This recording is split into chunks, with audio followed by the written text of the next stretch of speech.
morning. Welcome to Madison, Wisconsin and the beautiful Monona Terrace. We are live with the 2015 ABS Open National Championships. I'm Brian Reynolds. He's Pete Ward. What's up, Brian Reynolds? Oh, I'm excited, Pete. We have so much climbing coming to you today. We have women's qualifiers starting as we speak. Men's qualifiers this afternoon at 4 o'clock. What are you looking to see today, Pete? Well, it's going to be an exciting day. We're here to crown our national champions. We've already got our first climber on the wall over there. That's Molly Rennie, my notes say. And it's going to be a great day. We're going to be here all day. If you're just tuning in, please do hit us up on Twitter using the hashtag ABS Nationals. Today is a nice, slow-paced day of chilling out on your couch with coffee. If you're on the West Coast, probably in your office, trying to hope your boss doesn't see what you're watching. If you're on the East Coast, because that may allegedly be how we roll on the East Coast. Anyways, we're going to be here all day long until, I believe my notes say, something like 9 o'clock local time. And we're in Central Standard Time. Watching the best athletes in the world compete to be crowned our 2015 national champion. Excuse me, Brian. This is actually for all the marbles. Insofar as we have marbles, this is for all of them. That's right. We have our 8-time national champions, Daniel Woods and Alex Puccio, here with us today. We'll see Alex a little bit later this morning and Daniel later this afternoon as we see Molly making her way towards the top of the first women's problem. And now's a good time to talk about the format, as Molly looks like she's going to make it here to the top of women's number one. And she does. Nice work by her.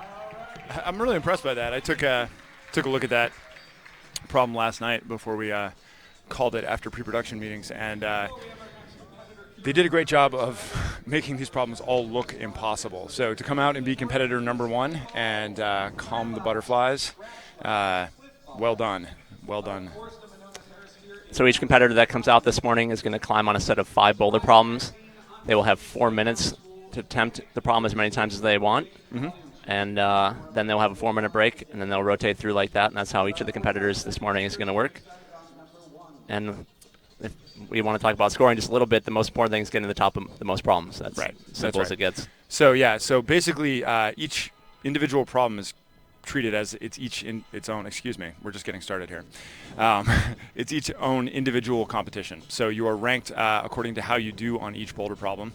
And it's quite simple. Getting to the top is what you want to do. 5 tops on your first try, either wins or ties you for first. Take this first brief moment here to thank the sponsors that are putting on this event. This event is always presented by the North Face with support from Evolve, Kailash, Scratch Labs, Cliff Bar, Climbing Magazine, Entrepreneur, and White Mountain School, along with our great hold sponsors Technic, eGrips, Soul, and Motivation Volumes. Looking forward to seeing what the route setters come up with all those great holds. And our host venue, Monona Terrace, Frank Lloyd Wright designed venue here. It's pretty spectacular. We have our second competitor on the wall right now, Kira Parker, negotiating the beginning of women's number one.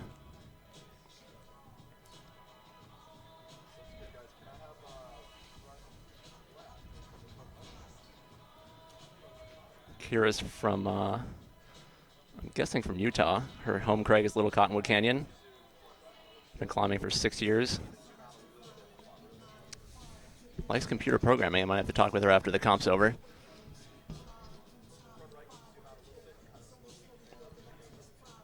Does it really say that? It really does. That's what my Kira notes Parker say. likes computer programming. You know, it's one of my favorite things about climbing and climbers, right? So I'm lucky to get to travel a lot, and I find in general the climbing community is filled with fascinating, bright people, and I think that as more and more people get into the sport, they come from all kinds of crazy places with all kinds of crazy other interests. I don't know what it is about the sport that attracts people like that, but I'm not surprised.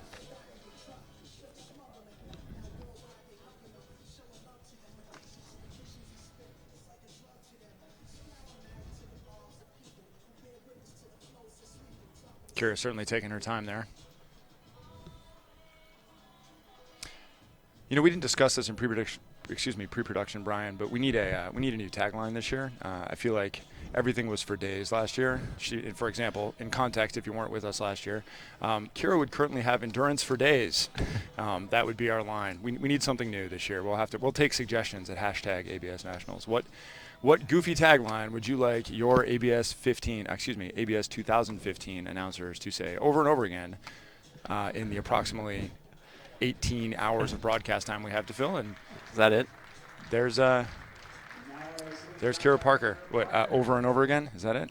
Over and over again. That doesn't have it. I feel if I put on my goofy announcer voice and say over and over again, it doesn't do it for me. It's not the same as for days. We'll try it out. Okay, we'll kick the tires. We'll focus group test it. Sick. So yeah, things are going to start a little slow here as we get the system fully loaded with climbers. In about 20, 25 minutes, there'll be somebody climbing each problem. And that's when things are going to get real exciting. I'll take a minute to talk about this venue that we're in. Frank Lloyd Wright designed Monona Terrace Convention Center in Madison, Wisconsin, which I don't mind telling you, you already knew this, you're a native, but I am blown away by this town. This is a fantastic town with lots of cool stuff to do, beautiful, right on the lake. And this building, if you have half an ounce of interest in design or architecture, is great to just walk around. I just kind of strolled around the place yesterday taking pictures of angles, and I'm going to start an Instagram account, I think, just like Pete's Goofy Monona Terrace pictures _ at Wisconsin _ ABS Nationals _ over and over _ for days. Yeah, it's a beautiful venue. It's definitely a landmark here in Madison, something the city's really proud of. I know they're really proud to bring this event here. And I'm grateful for their hospitality, the Monona Terrace Convention Center's hospitality. This has been a fantastic venue to work with. Everything that we could want has been provided at the highest level. I was fortunate to just come from Arizona and Phoenix, where they're doing a little thing you may have heard of called the Super Bowl, and there's a lot of production going on there. And these guys are on top of their game. I can tell you that for sure. And so who do we got there on problem number 1, Brian? We have Raquel Peterson on problem number 1. Looks like she's from Minneapolis. Home gym at BE up there. Been climbing for 5 years. She really likes water skiing, which might come in handy when she gets to problem number 2, as we see Molly Rennie stepping on to problem number 2. While we're doing that, I'm going to give a shout out to some of my friends back east. Joe McLaughlin watching. That's New England Bouldering on Twitter. Good to see you out there, brother. Sorry to impact your productivity. Sorry / not sorry. Always sorry, not sorry. Sorry, not sorry.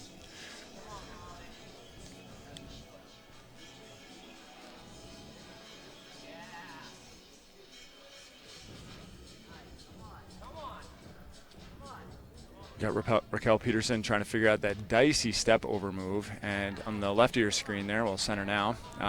Whoa.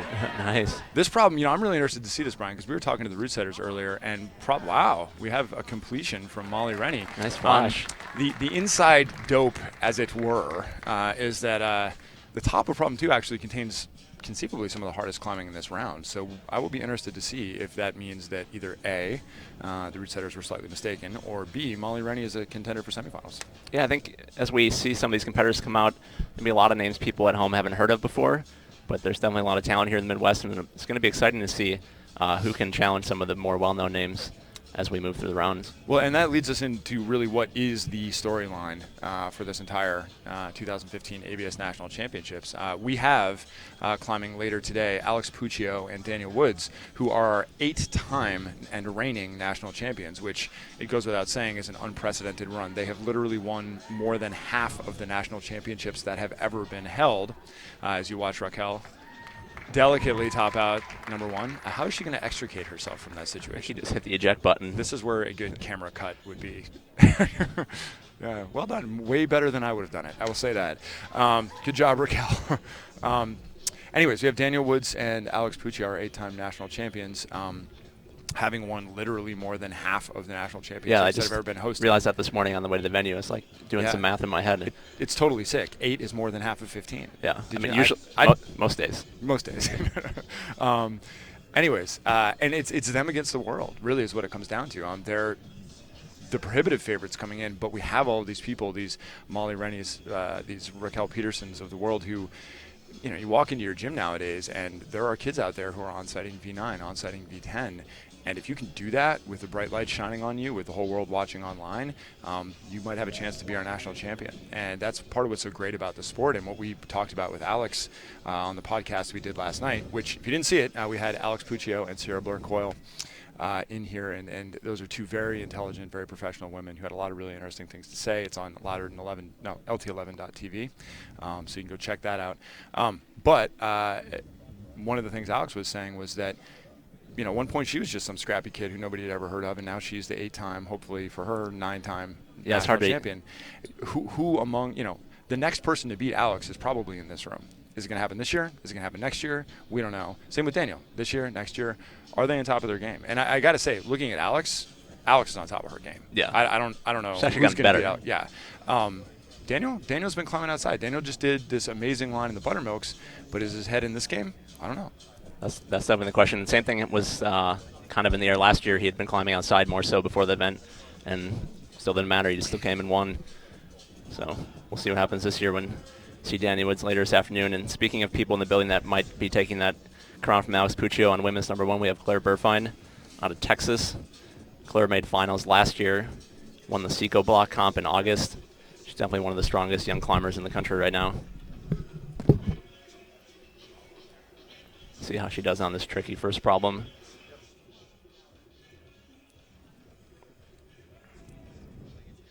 Claire's been climbing for 5 years now.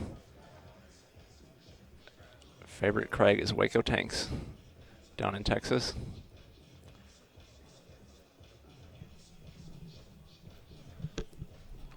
Shout out to Tonde, who's watching online. Tonde, wish you were here, man. Love your setting. Tonde is one of the most talented setters we have out there in the world today. And Tonde brings up a really good point, actually, that time management is really key. And so we'll go over what these athletes are dealing with here. If you don't know, there are 5 problems, and they have 4 minutes to attempt each problem as many times as they can. And then they get 4 minutes rest in between. So 4 minutes on, 4 minutes off. And Tonde brings up the point that time management is the mark of a skilled athlete. And he is absolutely correct. So in that 4 minutes, you've never seen these boulder problems before. You sit in the chair as an athlete, you stand up, you turn around, and you got to figure it out, process it, come up with your solution, and send. All in that 4 minutes. Really, there's no other sport with a similar analogy. You can train and train and train, but you don't know what you're training for until you stand up and turn around in the chair. And so you got to stay cool, you got to stay calm, and then you got to drop the hammer and try as hard as you can. And if you try too many times, you're going to burn yourself out, and you don't have time to recover. And so Tonde brings up a very wise point.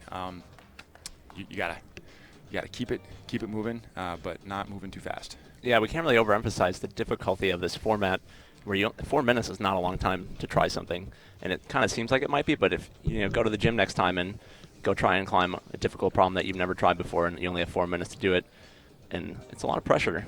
So we see Claire fell in her first attempt on women's 1, and she's only got 1 minute and 40 seconds left, and she already knows that if she can't do this problem, that it's going to be bad for her moving forward in this comp. See her struggling. We know the first few climbers did this problem. And this is the game. You can be, and this happened to Daniel Woods. I mean, this is part of why it's not just hyperbole that anybody can win. Just a few years ago, 2011, in Boulder, Colorado, Daniel Woods did not make finals.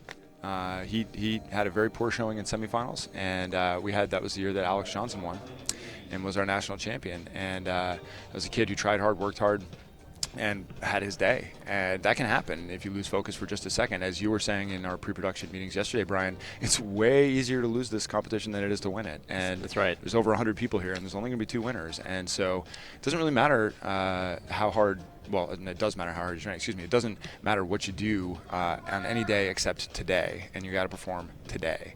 And then you got to rally and do it again twice tomorrow. So that's what we're here to see. And we have Claire trying to rally on women's number 1.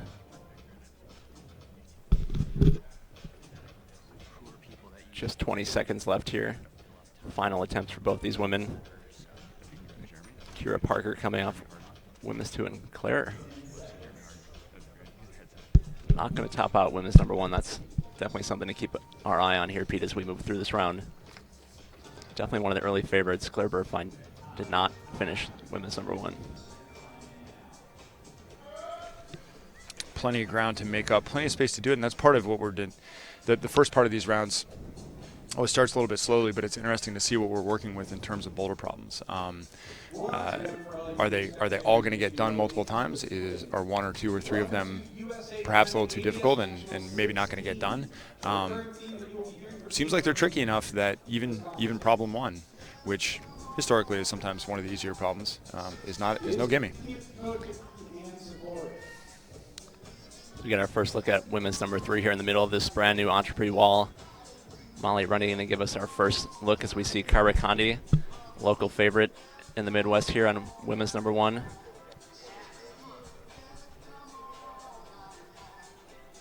Kyra climbing out of vertical endeavors.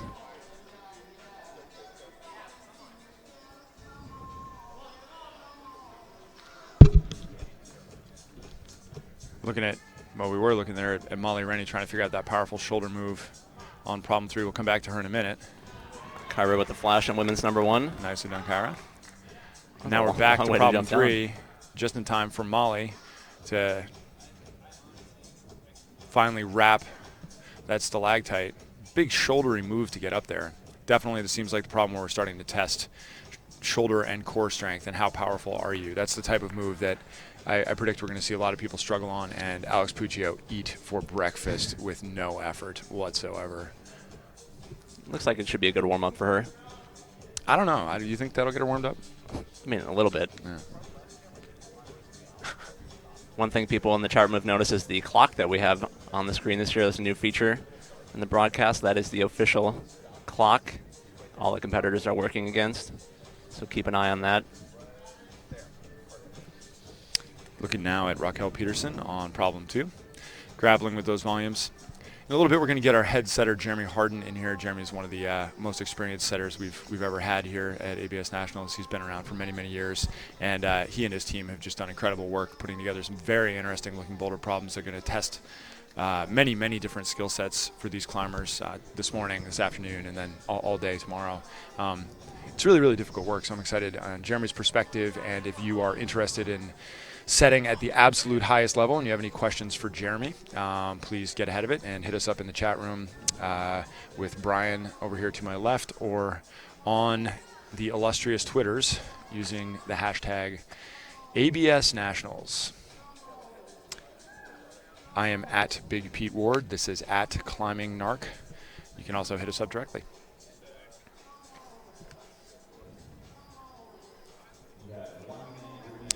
1 minute remaining. Raquel high on problem 2. Looks like we'll have Jeremy in the booth in about 15 minutes. So you have 15 minutes to conjure up all of your most exciting, most entertaining, most nuanced route setting questions that we like and choose. We'll just steal the best ones so that we came up with them ourselves, Pete. That's how the internet works, isn't it, Brian? I think it's called professionalism. All right. Molly Rennie trying to make it happen. Oh, and you just have to stay aggressive on these problems, and it's so hard to do, but you saw how she pulled it up, locked it off, and tried to make it static, and you just have to understand what it is that the setters want of you at that time, and unless you are much stronger than you need to be to do that boulder problem, static is not happening. You have to go with conviction, and that's something that is hard to do when you're one of the first climbers out or the first climber out, and everybody's watching, the world is watching online at lt11.tv. It's hard to go for it, but you got to do it. Again, our next competitors going here. Claire Burfine stepping onto women's number 2 there in the background. Shannon Russell stepping in the far background there on women's number 1. So we look at Claire trying to recover after a disappointing first problem, I'm sure. This problem might be a little bit more straightforward for her. It'll be interesting to see if she can rally. This is something that we talked to Alex about a little bit yesterday in our podcast. how do you keep your head in the game, right? If you have an early failure, how do you forget about it, move on, stay focused, stay positive? It's off camera, but it does look like Claire's doing that well. I can tell you right now, she is high and reaching for the finishing hold, and she has rallied. There you go. See her topping out problem 2. Nice work by Claire Burfine to flash women's 2. Maybe she will rally. Nice. Wow. Yeah, Kira Parker making short work. That was a nice go by Kira on problem 3. As we see Shannon Russell in the background out of Seattle, Washington, finishing up women's number 1. Woot woot, big up Seattle. Always enjoyed my time there. We did an event there back in 2012. One of the great cities. Off camera as well, we were provided with official USA Climbing water bottles by our show director, Jordan Shipman of Louder than 11. Jordan and John have just done fantastic work putting together live broadcasts for climbing competitions over the years, really designing the model as they go. And so everything you see today is the result of years and years of just work done for passion, really, instead of for pay, in helping build this sport and in pursuit of USA Climbing's mission, which is to grow the sport of climbing. And later on today, we'll have Keenan Wagner, who is the CEO of USA Climbing, in here as well. But if you love climbing, if you care about climbing, this event is one of the seminal events for really helping get the sport out there, which is one of the reasons we're in Madison, Wisconsin. We need to continue to bring climbing to as many people as we can. It's been really great to be in Colorado Springs, and we're very grateful for all the support we've gotten over the years. But climbing is nationwide, and climbing continues to grow. And anywhere you have a gym, you have a chance to become the national champion, and we are going to bring the national championships to you. So thanks again to Madison, and thanks to Jordan, John, and Louder than 11 for everything they've done to bring this super slick-looking broadcast live on your mobile device or on your internet, anywhere it is, in 1080p. Yeah, we really have the Dream Team here working this weekend. It's going to be a lot of fun. How did I get in here? How did we you guys just left the door open. Dream Team and Brian and Pete. Dream Team likes to work off camera. This round is winding down. Looks like everyone's going to call it good. Going to get our first look at women's number 4 coming up here. Almost at full capacity on the wall. Even though this wall looks similar to the wall from last year, Pete, it is actually brand new. The first time these competitors have been seeing it, feeling out the angles, learning what exactly they're in for this weekend. They'll have to climb 13 problems to make it through finals. Yeah, I suspect they're going to do well. It's an interesting wall, and it looks good I like what they've done with design in terms of testing skill sets at different angles. But I don't see anything that's going to be too much of a curveball in terms of the actual climbing feature on the wall. These climbers are going to be used to training on these angles, and so I think whatever the setters set, they're going to, if they get the difficulties right, that these problems are going to get sent. People are going to be comfortable on these angles. They train on these angles, and I think that will combine for peak athletic performance. So I'm excited to see what happens over the next 2 days. Got Hannah Donnelly on women's number 1.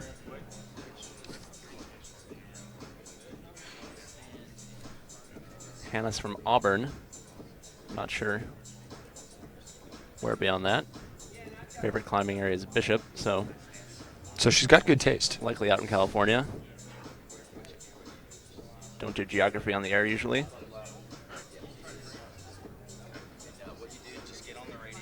See Kyra Condi making quick work on women's 2 there. Nice work by Kyra Condi. Ooh, good stick. Even that might look like Kyra's out of control, but that's kind of how she climbs. A little bit with reckless abandon.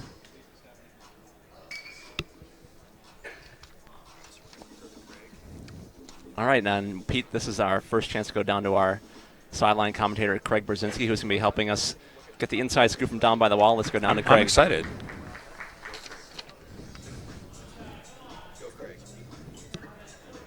And yeah, just got done speaking with Molly to be here. She's the first. Looks like we're having some audio difficulties with Craig down there. That's what we're here to figure out. Get that sorted out for you and figure out what Craig learned from Molly in just a minute. Hashtag sound check. As we get back to the wall here.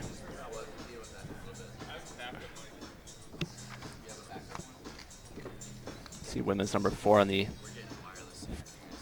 left side of the wall there.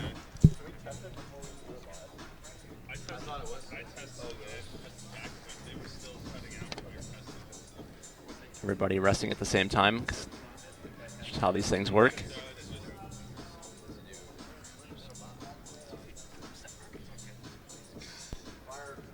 Be looking to take our top 20 women from qualifiers into semifinals tomorrow morning, which you will, of course, be able to catch live on LT11.tv. So look for that. Semifinals is always a good show. We'll have 8 climbers on the wall at a time, some of the best climbers in the country. It's going to be a lot of fun.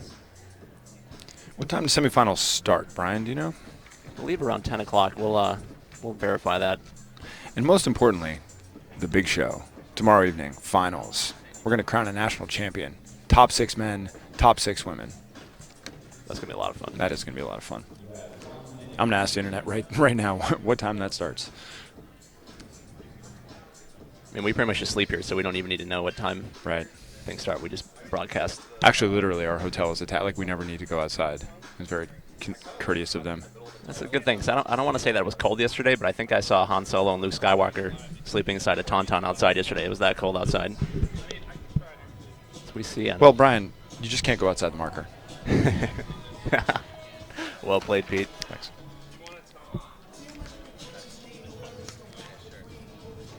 You think I'm not a geek. You think I'm not a dork. I'm a stealth geek.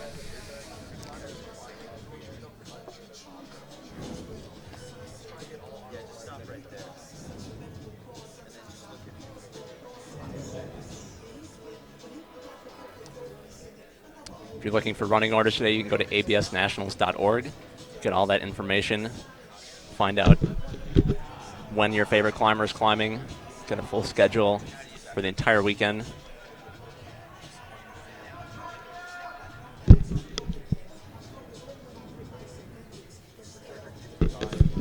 All right, as I was saying before, we had some brief difficulties with the microphone. One recurring theme you will hear me talk about the entirety of this competition is motivation and support for our climbers on the wall. While they are climbing, absolutely feel free to cheer them on. Get them to the top. Got a new climber on women's number 1 is Kasia Pietras, Midwest native from Chicago. Favorite Craig is Rocktown right now. Kasia's been climbing for 18 years, which is more than some of the climbers on the wall have been alive. And Kasia's not old, let me tell you that. It's amazing what constitutes being a veteran in the sport. So we were talking about Alex Puccio being our 8-time national champion. She's just 25 years old. She could be at this for another 10 years. See Claire Burfine high on women's number 3. I believe that's the highest any of the competitors have made so far, and this is definitely a problem where I would expect Claire to do well. They call her the Terminator down in Texas, and this is exactly why. Nice job by Claire Burfine. Comfortable with our first send of number 3. So even though she struggled on the first problem, I think she's gotten back on track here. She'd finished the next 2 problems pretty easily. I wonder if she's just working out some nerves. I mean, the first problem was it may not be physically the most difficult, but it's definitely a challenging style to come right out and do that sort of problem. You see over her shoulder there, that's Shannon Russell. It was Shannon Russell. Now you're looking at Kasia Pietras again. But off camera, I can tell you that Shannon Russell did, in fact, send problem 2 as we watch Kasia getting that mantle done. And as somebody who climbs on the Southeast Sandstone, which has plenty of tricky mantles, I would expect that Kasia will do well here. Although she seems to be having some trouble. If you ever climbed on those beautiful rounded sandstone boulders of the Southeast, which, oh my, oh my. Well, I'm pretty sure in the Southeast using your knees is off, but that's true. We don't judge here at ABS Nationals. Gosh, I'm just trying to Oh, did she do it? see if they're going to give her credit for it. Yeah. No, she didn't quite touch it. I think they're She's making her get both hands on the hold. We'll see. She's talking to the judge. Does she get credit? Yep, looks like she got it. Nice work by Kasia. And as you see, Kira just off problem 4 there.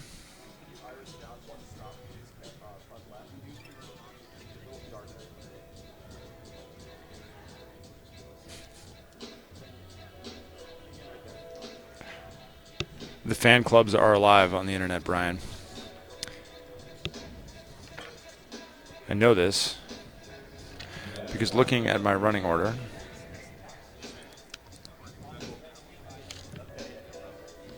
Brad Weaver climbs at 5:32 this afternoon, so 8 hours from now.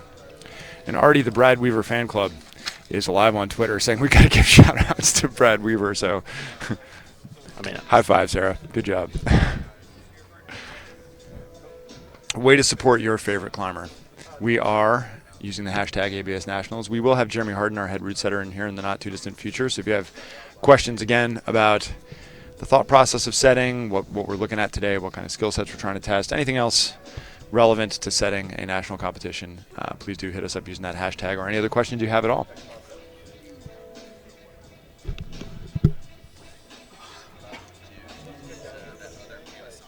seconds and we'll be at peak capacity here for the next several hours. We'll have 5 competitors climbing at a time. Remember, each climber has 5 problems to climb on in their round.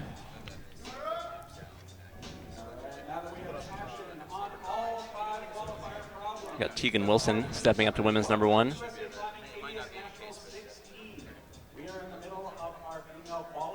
She has no home Craig, so she must be from the Midwest, but I don't think that's true. And there on the second women's problem, we have Hannah Donnelly, who we did not talk about earlier, but we did a little bit. Did you just subtly indict your home region? I kid because I love. You kid because you love. It's actually some good climbing here. We just try not to tell people about it.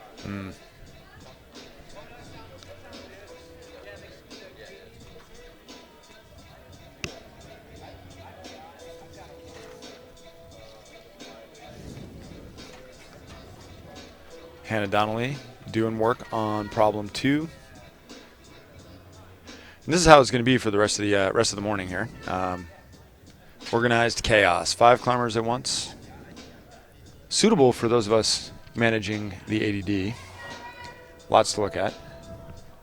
Always some kind of climbing. See Molly Rennie there on the far left side in her last problem. She's had a nice round so far. Great shot from ladder in 11 here. Getting us a wide angle where you can see Kyra was struggling there in problem 3. Got Raquel Peterson on women's 4. Talk about sandstone. This volume that Molly's trying to mess around with on number 5. Big slopers. Yeah, forearms are on. Any technique works by hook or by crook.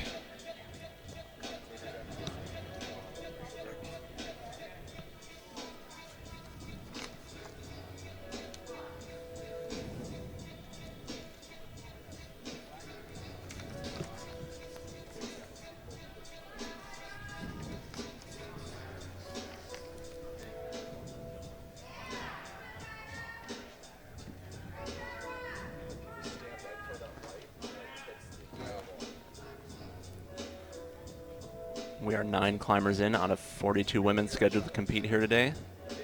So lots of action still to come. Well, we have a whole bunch of times right in front of your eyes. A quick note from our sponsors. All you climbing, skiing, running enthusiasts out there, if you haven't checked out the North Face app, it is definitely something you want to check out. It helps you train and reach your goals.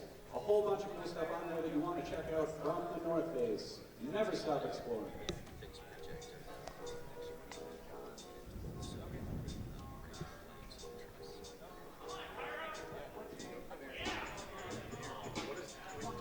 Molly trying her best to wrestle with that volume. Surely got to be feeling a little bit tired. Her 5th problem in 20 minutes. But she's down to her last 52 seconds of the qualifying round of our national championships here, and there are no guarantees that she's going to move on. So tired or not, reach deep into the tank, Molly, and get it done. Look at that GoPro shot. Louder than 11, pulling out all the stops this year, Brian. Took my breath away there for a second. Yeah.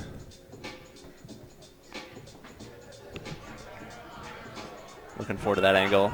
As the round goes on, that's going to be awesome for the folks at home. Wherever you have me watching, I know we have viewers all over the world right now. We really appreciate you tuning in, supporting USA Climbing and LT11.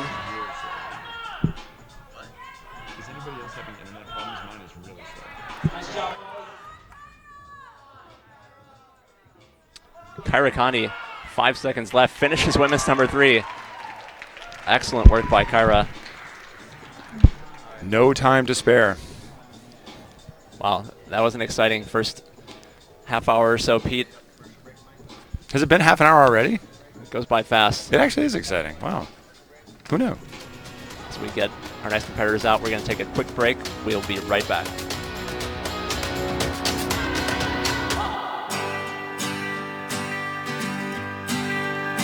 As I was walking that ribbon of highway, I saw up above me that endless skyway. I saw below me that golden valley. This land was made for you and me.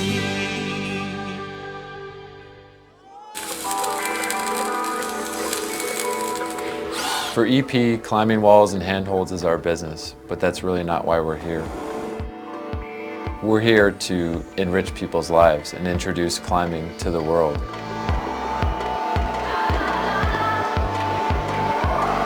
We know that once somebody gets an opportunity to go indoors and climb on a climbing wall, that they're going to be hooked and they're going to be a climber for life.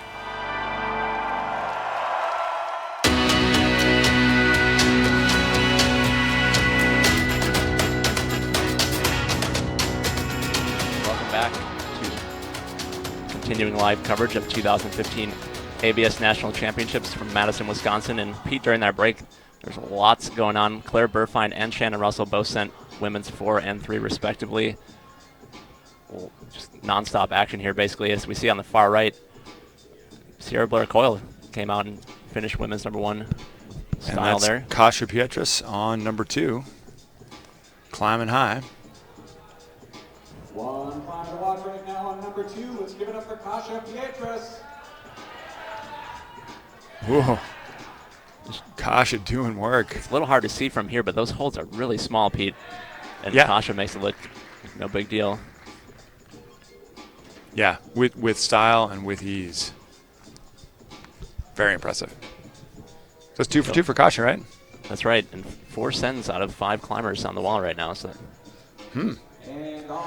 Well, that sets up an interesting dynamic here where if we know these problems are going to be getting sent, then it comes down to what we were talking about with that razor-thin margin, right? Number of tries is going to likely be what advances you to that next round. And right. Less than half these climbers on the women's side and less than a third on the men's side are going to make it to that next round. So you got to make sure you know what you want to do and that you execute with authority when it's time to do it. Otherwise, one slip and you are going home. You don't want to be the climber joining us in the broadcast booth for analysis tomorrow. You want to be out there. No, there are on the no field of winners play. there. no winners in the broadcast Except booth. for the viewers at home, though. It's quite fun to have some of these athletes come by, share their perspective. True But they that. all want to be out there climbing tomorrow night in the big lights. Finals at 7:30 at LT11.tv as we see Kira Parker trying to be the first climber to finish women's 5.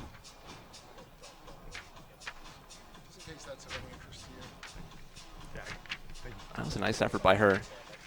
Remember, the scoring system basically comes down to who can finish the most problems here today. That's what we're looking to see. We want to see climbers top out as many problems as they can. We've been plugging Jeremy. Can we get Jeremy?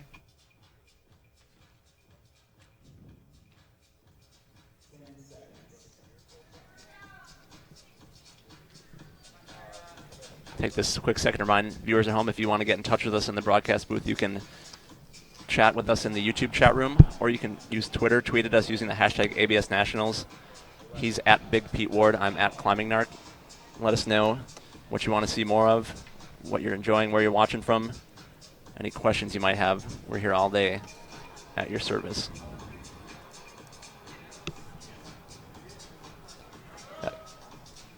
Catherine Forrester is going to be our new competitor on women's number 1 on the far right of your screen right now. With 5 women stepping up to their respective problems. Jordan, we're about to have Jeremy Harden in the booth. This mic is live here.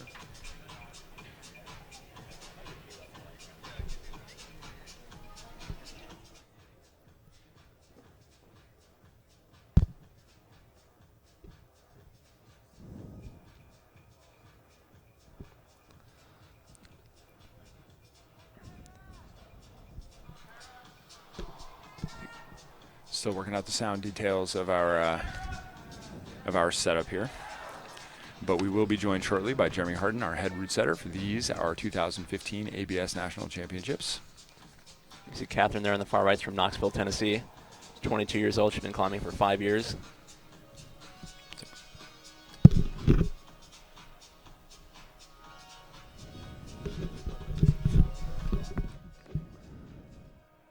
Trying to negotiate that tricky step across move.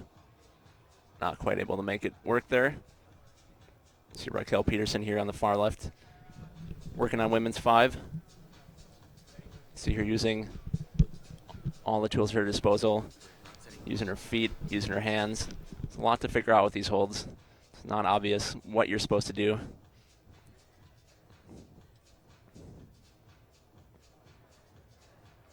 Approaching 2 minutes left in the round.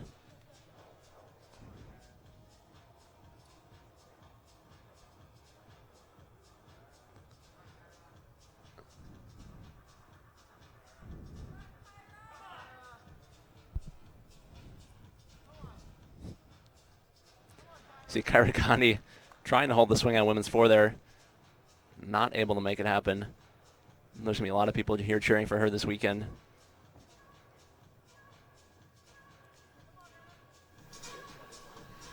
All right, and we have now in the booth Jeremy Harden, our chief route setter. Jeremy, scoot on in here. Don't be shy. We're friendly. Oh, get all close to you. Make sure you get in the shot if they throw to us in the booth here. So, Jeremy, first of all, great job, man. These problems look fantastic. This round looks fantastic. As always, you and your team have been doing some pretty incredible work. Tell us a little bit about who you're working with and what you guys have been up to this week. All right, well, I appreciate that. Let's see, the team this week was me, Chris Danielson, Mark Mercer, Max Zolatukin, Garrett Greger, and our forerunner and part setter was Flannery. Yeah, that is a dream team of experience. Many years in the aggregate setting at the highest level. We have some questions. Excuse me with all my ums. You know, should be our shouldn't be for days. That should be our little tagline here, Brian. As you see, who is that on problem 4? Kyra Gandhi. It is Kyra Gandhi. There she goes. Right. So, Jeremy, talk us through what we're looking at here on problem 4. Problem 4, that's Kyra. Kyra up there. She's getting ready to send this problem. She already did the hard move. It was the one-hand dyno catch out right. And locking that knee bar in, she sits to finish pretty easily. Nice job. Nice work by Kyra. I think she's finished every problem so far. We'll get some unofficial scores in a little bit here.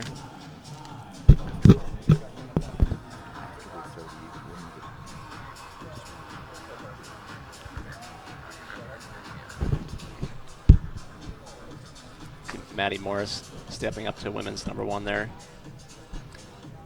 And as we got a new round starting, excuse me, got a little bit of downtime. So, Jeremy, tell us a little bit about what your goals are here, right? So you got 5 different problems. They got 4 minutes on each, aggregate 20 minutes of climbing for each climber. What are you hoping to achieve in your testing of these climbers? You dictate the field of play. You set the terms of the engagement for these athletes that will determine our national champion. What are your goals in setting those terms? It starts when we first arrive with this brand new wall we have here. It's a little bit different from our last couple of years' walls. All the angles are pretty much different. We don't have, last year we had the double steeps, we had 2 sets of slab walls. This wall is very different. Almost every different panel is a separate angle. So it all starts with that. What we're trying to do in the setting process is we're trying to test these climbers with different fundamental styles, be it balance, technique, power, a little bit of funk. And the wall really helps us do that. It really is true that the best climber is not necessarily the strongest climber or the most flexible or whatever, but it's the climber that can combine all of those tools at the moment when the bright lights are shining. So you have that psychological component as well. Now, So the perfect point right there, Pete. Who can bring it together the first, that day, this day? It doesn't matter if you've climbed V15 2 days ago. It doesn't matter if you've been everywhere in the world. It's what can you do right now with these against all these other climbers on this wall. Yeah, absolutely. We saw Claire Burfine and Maddie Morris both finishing their problems there.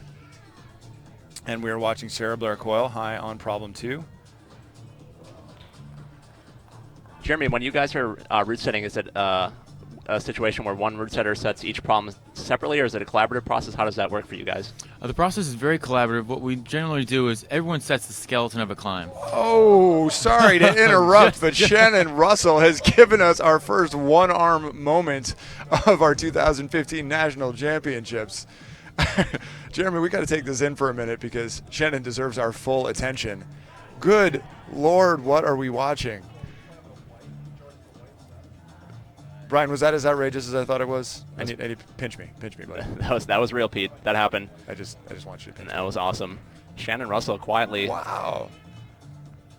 One of the best climbers and definitely one of our first dark horse candidates, Pete. Yeah, she sent 3 and 4. Shannon Russell came to get down. We're going to take a look at the instant replay here because I need to see that again. Yeah, I want to see it.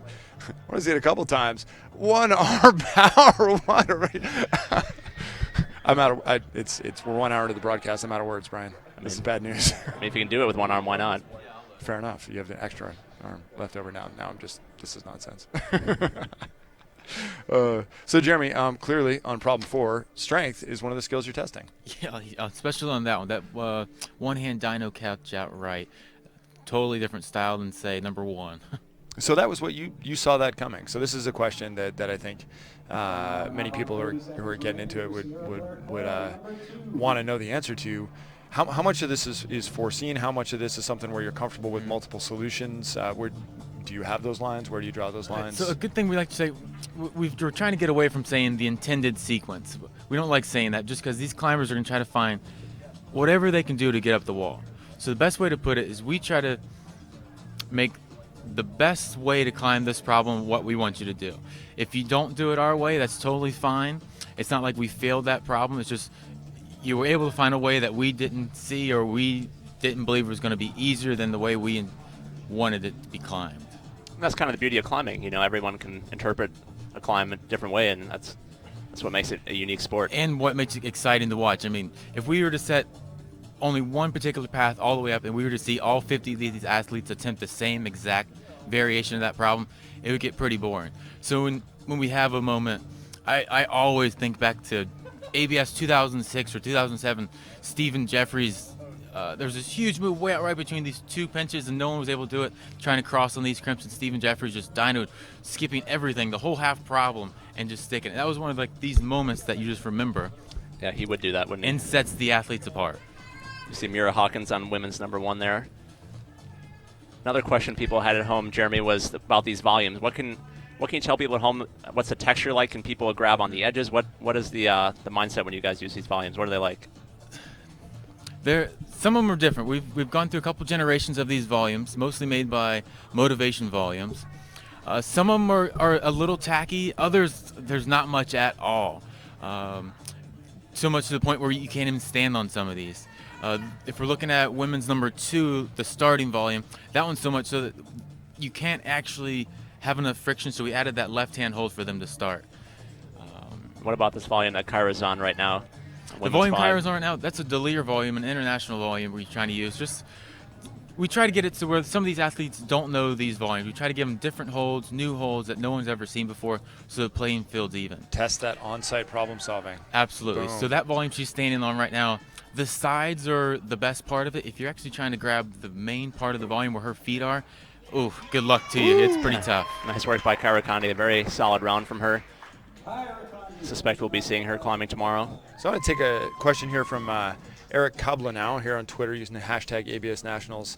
And he wants to know, Jeremy, is there any specific training for the setting you guys do, or is it just experience, right? So this is, I can tell people at home, this is an elite group. It is very, very, very difficult to become part of this team. So why don't you tell us what it takes to become part of this team? Okay. Yeah, all these guys, I would say the minimum years of experience, 10, 12 years. So we've been doing it for a long, long time. Strength is a really important part of it, strength and being able to climb these problems. But the most important thing is just being able to grade these problems. If you're capable of hopping on these problems and doing maybe a move at a time and you're still able to grade it, that's all we're really looking for. There's some of us on the team who are really competitive and we want to do the problems. Certain years we feel better if we're able to do the problem, so we know exactly how hard every move is. But Well, I know you're fighting an injury this year, so is that frustrating for you? Probably not. I'm going to Yeah. guess that you haven't been able to do all the moves on all these problems. Is that right? 100%. This will Yeah. be my year of our. I generally have to be able to do the entire problem to tell the grade. So this year, little shoulder injuries got me from doing a lot of them. So this is a perfect example of if I can hop on, pull on the moves, have the experience to be able to tell how difficult a move is without maybe necessarily being able to do it. We do have other stronger guys on the team, and most of the time, if we're not able to do one move, it's probably too hard for the comp. Just because these athletes have a limited number of time, they don't have anyone else helping them decide the sequence of the climb. They got a lot of pressure and a lot of people watching. 100%. And why don't you hang out there for a sec. Brian, where do we stand right now? We've got a bunch of climbers here, so let's talk about who is our current leader in the clubhouse. Yes, we take a look at our unofficial scores here, and even though she didn't finish the first problem, Claire Burfine in first place right now with 4 tops. Worked out those butterflies. Good job, Claire. And a little wrinkle this year is lower points is better. That's what we're calling the combined rank. And you want a lower combined rank, and so that's the second criteria for scoring. But most important, topping out boulder problems, and Claire Burfine's done just that so far with 4 tops. And I got another question here from the illustrious Twitters here, Jeremy. My man Eric Parham back in Western Mass, shout out to Western Mass, is wondering, we're looking at number 4 here, which is an interesting dichotomy of a boulder problem, and Eric points it out well. You've got this super powerful one-arm grab we saw Shannon do a little bit before, and we got Kasia sizing up right now. And then you got a no-hands knee bar right after that. So what was the thinking on that? For that particular move, we had 2 different variations. Some of the stronger guys, we were able to just hold onto that black volume with the far right foot. Left foot brought up to the left side of the black volume, almost in a big old frog stance, and we were able to jump straight to the finish. We figured the girls would rest there just for a second with that knee bar, hitting the right-hand crimp, and then trying to cross also. So there are 2 different ways to do that one, and I think we've seen everyone do pretty much the right-hand crimp with the knee bar, just a little more secure. So you're okay with mixing styles per se, right? So Absolutely. I think part of the question is if you're going to test the power of, that move that Kasia just came flying off of, that you're okay with then immediately having the climber have to shift gears and show us an entirely different skill set on the fly. Yes, the problems can be made up of many different styles, many different tests in one single problem. Right, I see. Remember to keep hitting us up with questions, please, in the chat room with Mr. Brian Reynolds to my left, and on Twitter using the hashtag ABS Nationals as we watch Shannon Russell pulling out other stops, using the knee there. Didn't seem to be the beta on problem 5. Over on the right side of the wall, we have Delaney Miller, our 2-time reigning rope climbing national champion. She's also a pretty skilled boulderer. Expect to see her do well this weekend. Delaney's from Texas, lives in Colorado right now, going to school. Making quick work there on women's number 1.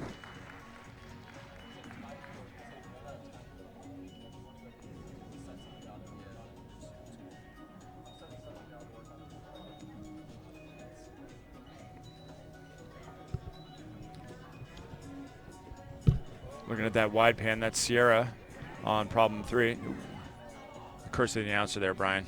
Hate when that happens. We start talking, we say somebody's name, adds gravity. It works every time. Every time. 1 minute and 20 seconds left in this round.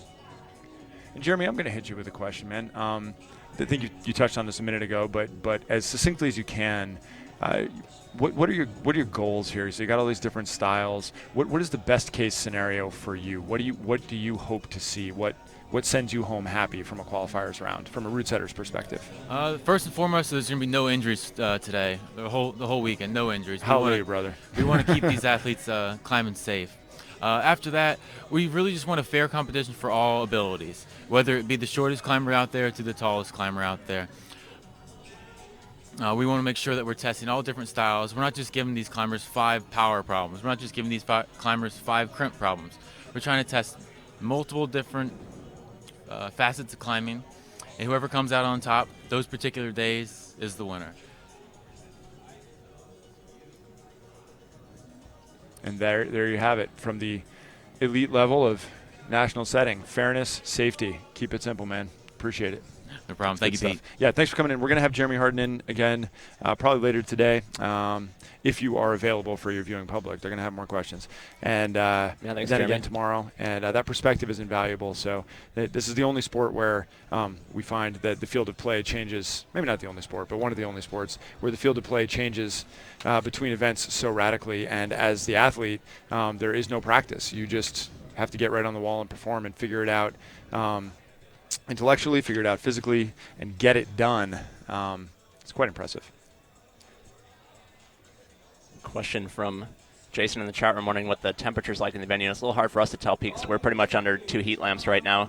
Yeah, it is warmer here than I expected. I am overdressed. Yes, but I think out on the wall, I think it's pretty comfortable. It's a very big room that we're in here, so there's plenty of room to let these athletes breathe without it getting crazy warm. As we see Lisa Chulich on women's number 1. Lisa, Portland, Oregon. Originally from Olympia, Washington. Loves climbing on that Leavenworth granite. Who doesn't?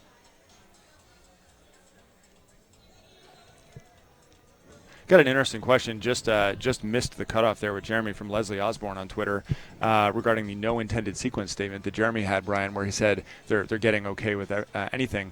I'll take a swing at answering that, Leslie, with the caveat that I am the announcer, not the route setter. They've changed the scoring system a bit this year to reflect the rank on the problem. So each individual problem is treated as its own competition. So the most important thing is how you do relative to your other competitors, which makes a fair amount of intuitive sense. So regardless of how you do specific points-wise, which is what would have mattered in the past, and that's what Leslie's getting at here, what matters is do you get further than everyone else. So as long as the route setters can define what that means in the scoring system and in the judges' scorecard, then that's what you have to do is beat the other competitors. It's the aggregate point total matters less than how you place relative to your fellow athletes. Oh, Hannah Donnelly. Ooh, airtime. Did not get that second hand on the finish, also she will not Their get first credit for Asana finishing moment. women's 5, but that was an incredible effort. She's got 2 minutes left. You see Lisa Chulich. I think she's just trying to figure out how to get down. Get down from women's number 1. She's got to be over 10 feet from the ground at that point. That's a long way up, especially when you're standing up there. That wall is, I think, just about vertical, maybe slightly off vertical. It's a little bit hard to tell from back here.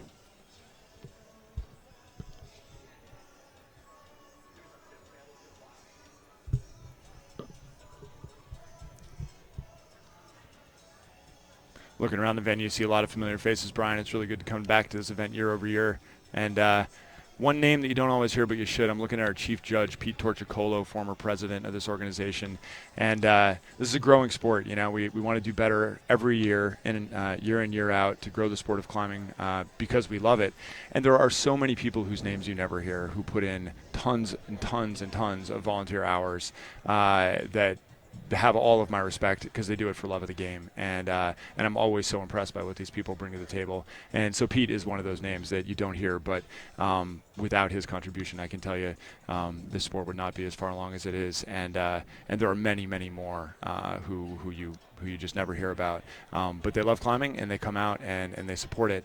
And I'll tell you what, that for my money is worth respect. And it's a good time to thank the camera operators, everyone assisting with the broadcast today. A lot of people volunteering their Fridays to help bring you this broadcast. Really appreciate everyone's efforts this weekend. Yeah, I mean, we're at a time in our sport, right, where we've just seen. I just came from New York City and the American Pound Club annual dinner, and Kevin Jorgensen and Tommy Caldwell were there, fresh off something you may have heard of called the Dawn Wall. Which was kind of big news in the worldwide, and those guys can walk down the street now in New York City, and they're famous. This is a growing moment for climbing, and for my money, anybody who's going to put in work representing the sport and representing the sport well deserves our respect, and I'm just thrilled to be here and be a part of it. And I know that sounds kind of cliche, but it's really true. When you have something as great as climbing that has the history that climbing has, I'm really. You know, we're looking at Delaney Miller right now, somebody who's been working her butt off at a very young age to do the best she can. Whether that's what you're doing, whether you're like Pete and you're our chief judge, whether you're Kevin and Tommy and you're out there doing the hardest rock climb that's ever been done, there's a lot of different ways you can contribute right now, and it's a fantastic time in our sport. See Megan Mascarenas out there on women's number 1. And we do have a little bit of a situation on women's 5. It looked like Hannah Donnelly might have hurt herself. We'll get an update on that as soon as we can. They're checking her on the mat right now over on the far left side of the wall. Hopefully she's all right.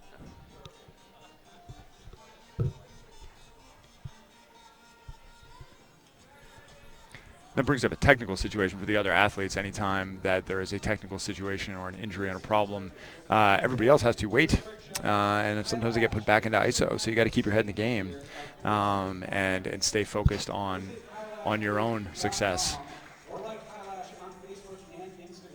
Megan Mascarenas dispatching women's 1 pretty easily. She made finals last year, and she also made finals at the Vail World Cup, so she's definitely a contender this weekend, to be sure. The rest of the women struggling right now. Delaney Miller there on problem number 2. Maddie Morris on problem 3.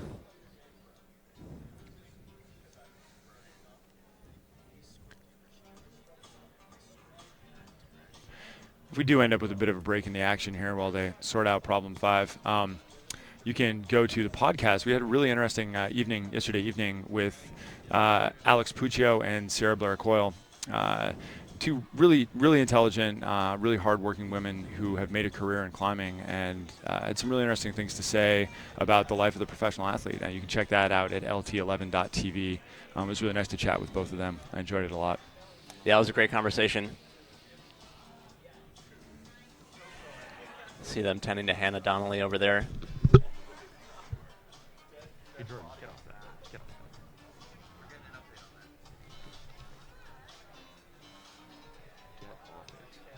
You don't watch injuries. You don't do it in the NFL. You don't do it in any sport. You don't watch the injury.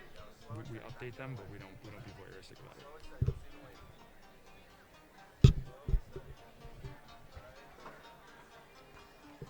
We give updates, but we See Delaney Miller here, trying to finish women's number 2. She's got about a minute left. Staring down that finish hold. Oh no. Looks like she's going to give another try though. She's got 55 seconds and counting.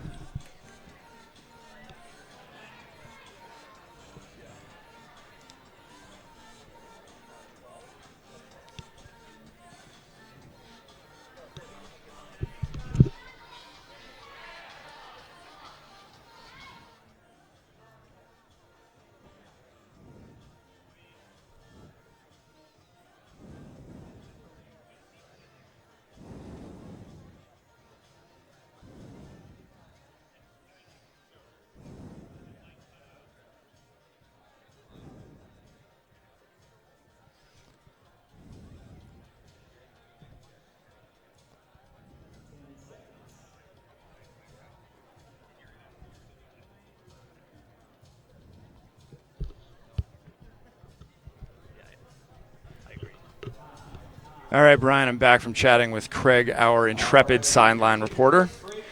Checking in there on our injury there in problem 5. We got medical professionals on site. Everything is in hand, and we will have updates as they come.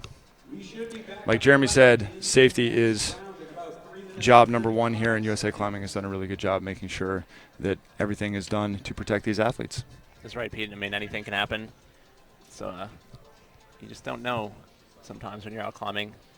But they do take every precaution here, do everything they can. Looks like we're in a little break in the action. So Pete, let's maybe look back on the first 10 or so climbers, 10 or 15 climbers. Who has impressed you this far? What Like I say, Claire Burfing. I mean, it's really difficult. Yeah, she recovered nicely. Got it. After not sending women's number 1, finishing Sorry, man. remaining 4 problems. No Had a little problem. mic cut out there. But yeah, it was an impressive recovery from Claire Burfing. And then Kyra Condi is sent to all 5 problems right now, so she's unofficially in first place. We're going to take this opportunity to take a quick break. We'll be back with continued live coverage of the 2015 ABS National Championships in just a second.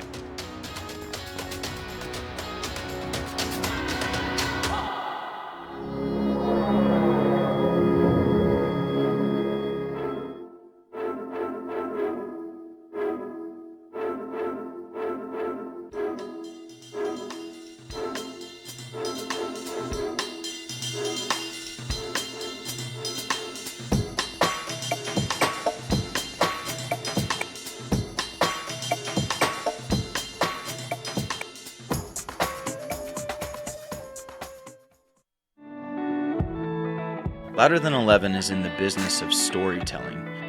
Rather than just providing a live streaming service, we use broadcast as a medium to tell vivid stories. Our creative productions provide an experience that focuses on the heart of an event. We use innovative technology to tell stories that would otherwise not be told.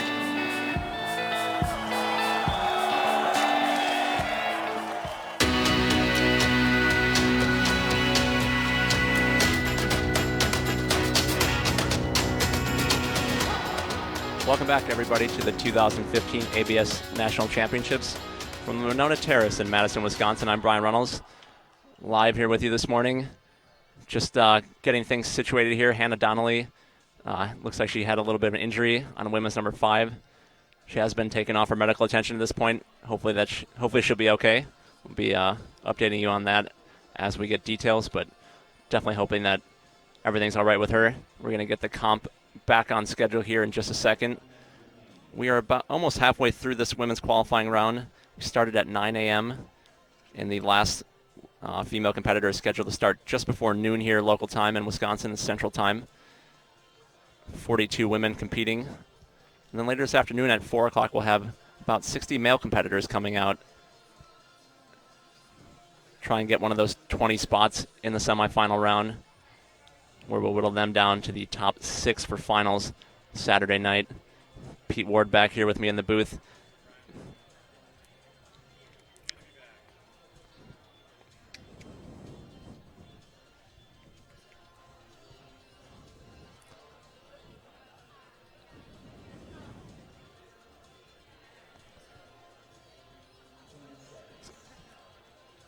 Looks like we're going to get started again on women's number 1 here.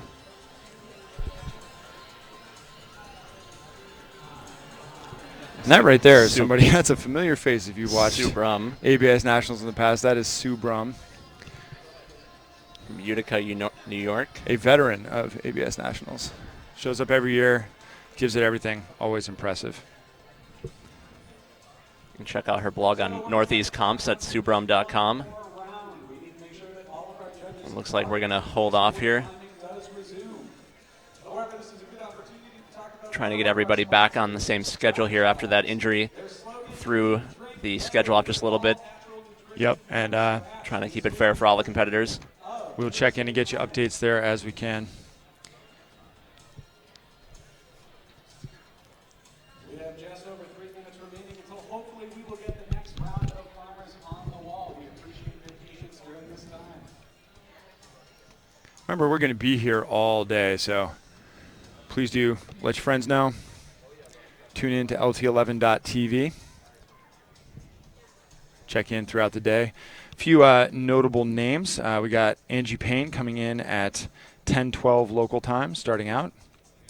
Alex Puccio, our 8-time national champion, at 10:44 local time. Megan Martin, Ninja Warrior, immediately after that at 10:48 local time. Francesca Metcalf recently flashed V12.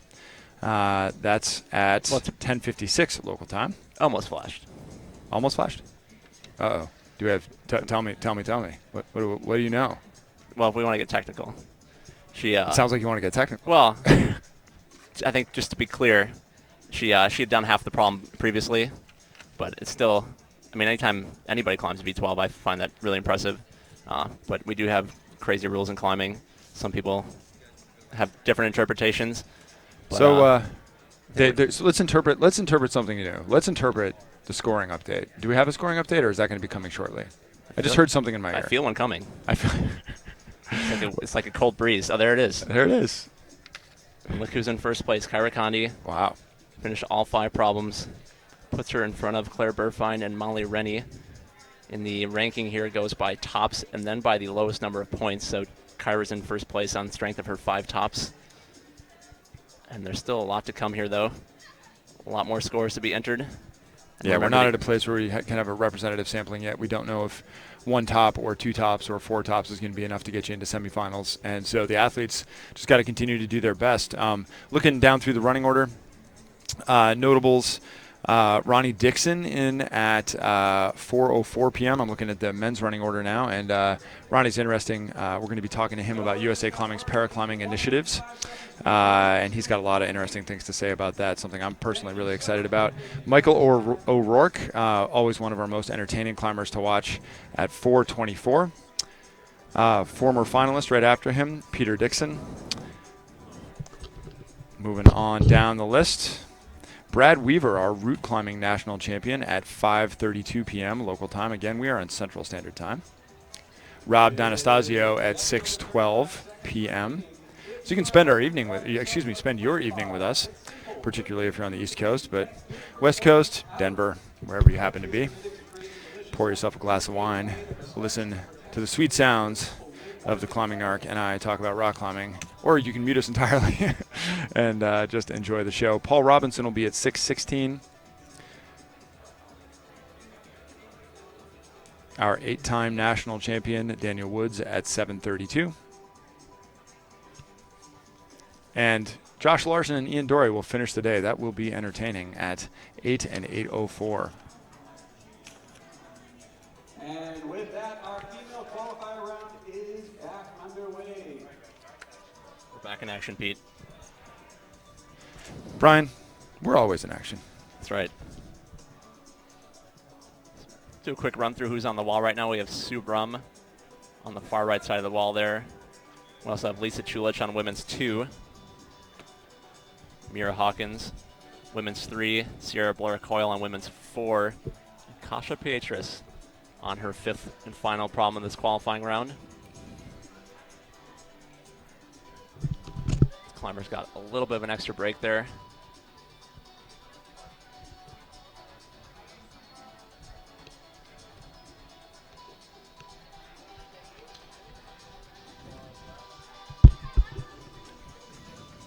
So looking at Kasha and Sierra, just Kasha now on problem 4, grappling with that volume.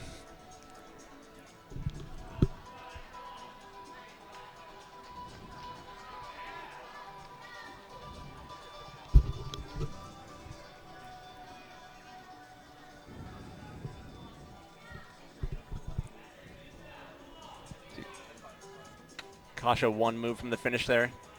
Remember, she's got to get both hands on the finish hold to get credit for finishing the problem. Looks like she might just be able to take a little break there. There is no right way. Well, but there might be a wrong way. Might be hard to get out of that position.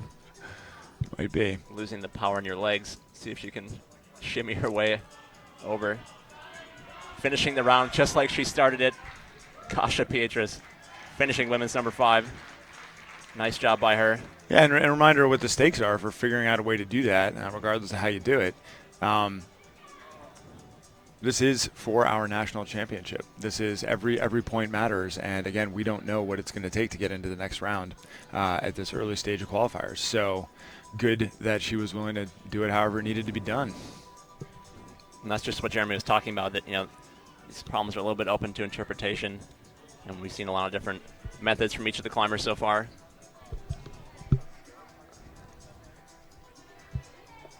Minute and a half left in this round. See Mira Hawkins.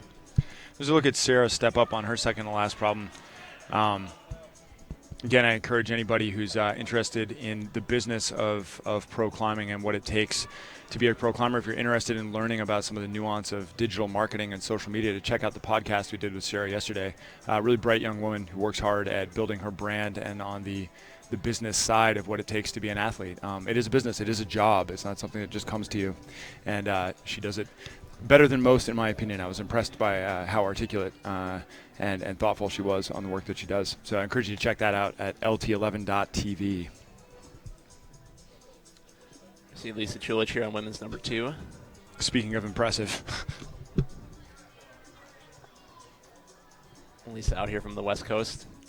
Portland, Oregon, shout out to you, one of the great cities in this country for sure. Great shot from Ladder and 11, top-down GoPro footage.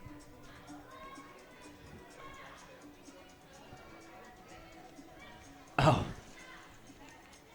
Trying to jump around the corner to that nasty-looking crimp and just not quite able to stick it for Lisa Chulich. Sue Brum As the clock winds down here. Looks like she's going to be able to finish women's number 1. Oh, can she get it done? 4, 3. Nice job by Sue Brum. Just made it. Getting her money's worth. A full 4 minutes. Now she's got to get down. Got our next competitor out here who looks awfully familiar there in women's number 1. Is that could it be? Is that the first American woman to do a V13? Yeah, I think so. Looks like it from here. None other than Angela Payne. Originally from Ohio. Now living in Boulder, Colorado. Stepping onto her first problem. Definitely one of the favorites to make finals.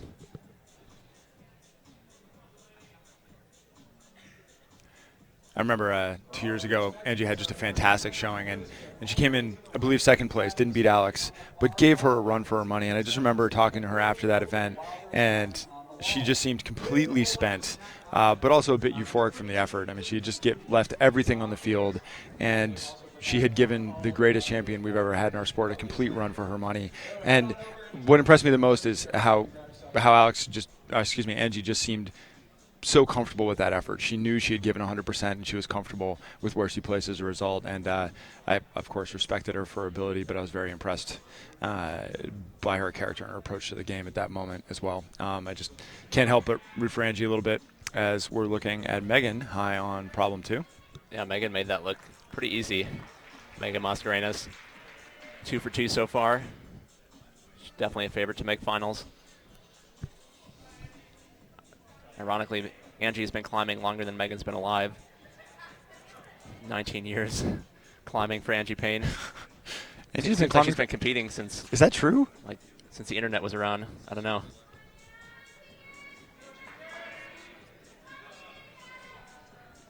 Angie is one of the older competitors in this comp, but don't let that fool you. Old in climbing is a very relative term. Still one of the best. She just did another V13 last summer, so definitely one of my favorite people to watch this weekend for sure. Go to the far left side of our wall. And Tegan Wilson, women's number 5.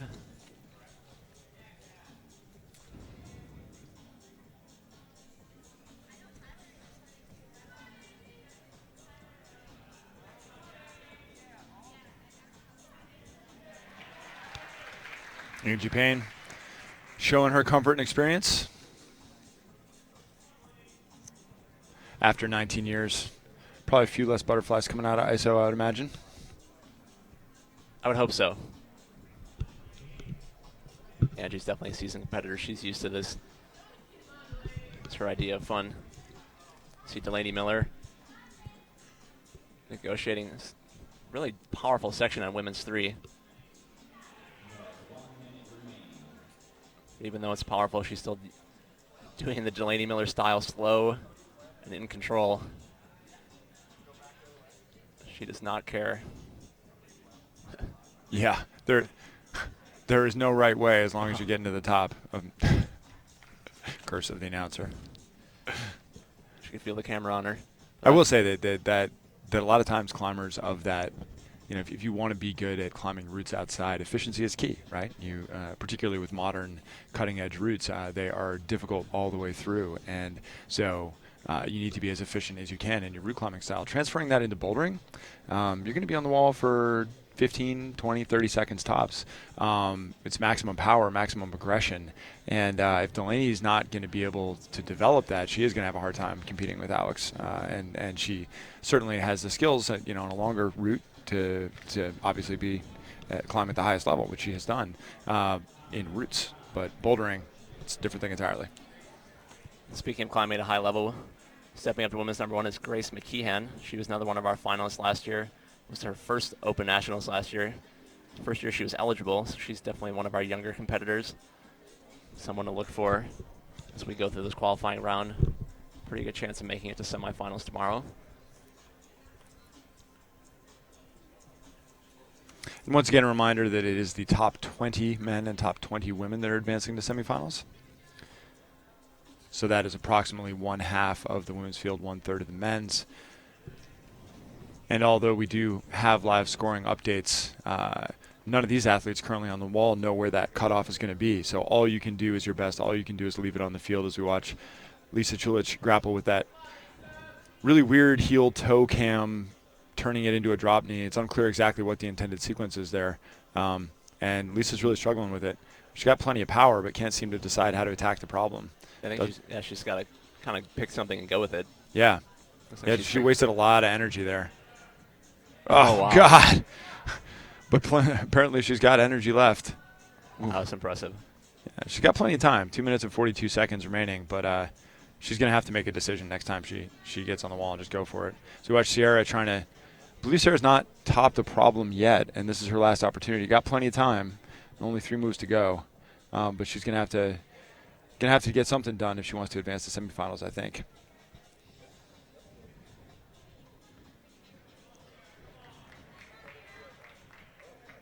Yeah.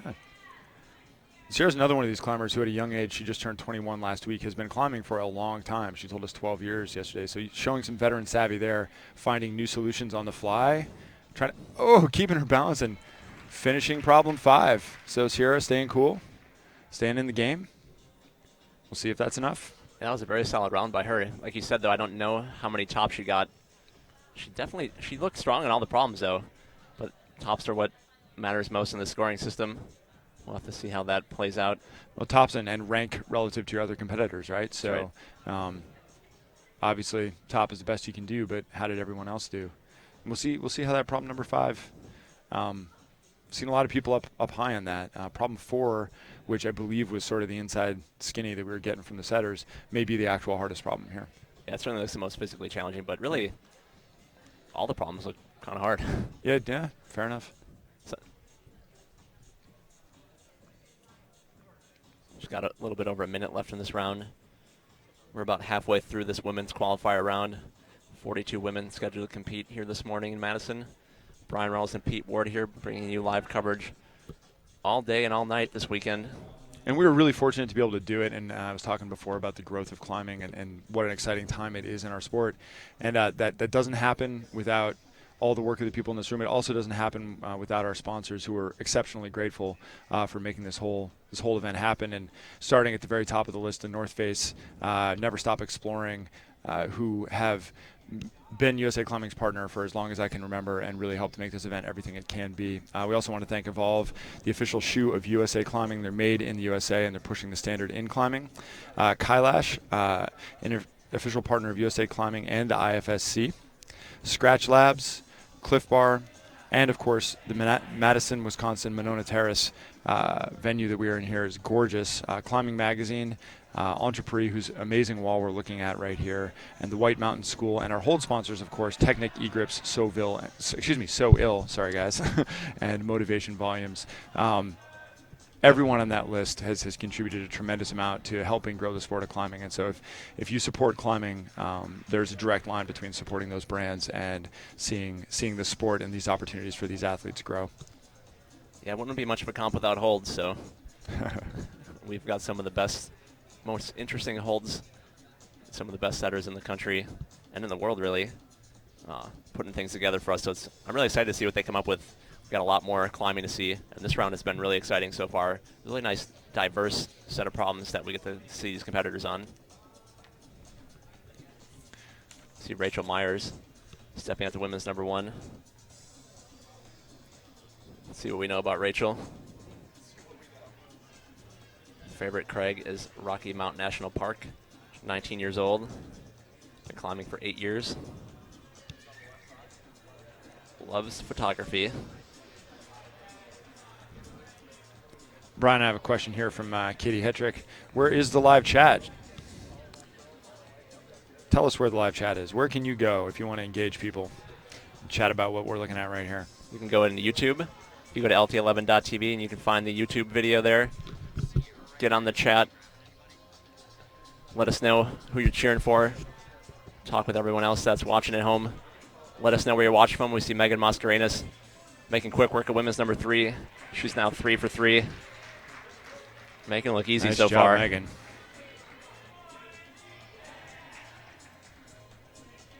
And Angie Payne making it look easy on women's number 2. Starting to see some of our real contenders come out now. Seen all these problems get sent now, Pete. Yeah, and it's important to remember that all you got to do is get to the next round, right? So then further advancing from semis to finals, it's not an aggregate score from qualifiers and semis, right? So if you just sneak in, right, if so we just watched Sierra finish with that one top, right? She just got to get in at 20th place and have a great day tomorrow. And we saw that. We've seen that in the past. We've seen people make big moves. That's right. Alex Johnson last year barely squeaked into semifinals and made it into finals. She just looked like she was so far off her game, and she's such a great climber, and just put it all behind her, rallied, and had a great semifinal round. And we see people make huge moves on a Saturday morning. They work the butterflies out of their system, or another day off from traveling and being in an airplane or something, and everything changes. So you can't. All you need to do is get in 20th place or better. And so obviously Megan and Angie are setting the bar high, and every climber that does a problem, bumps off that bottom of the list. But all of these athletes still have to. Every hold matters. Every rank matters. And, and you gotta scratch and claw to get it done. Yeah, you can't win the comp today, but you sure can lose it. That's get a fist bump for that, brother.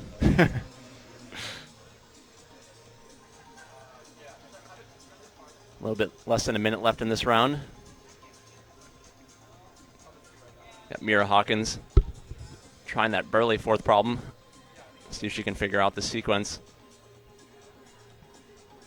Kat Forrester on the left there, stepping on to women's number 5.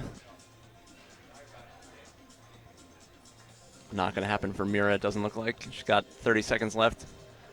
Looks like she's going to call it good on that problem. See how Kat does on women's 5.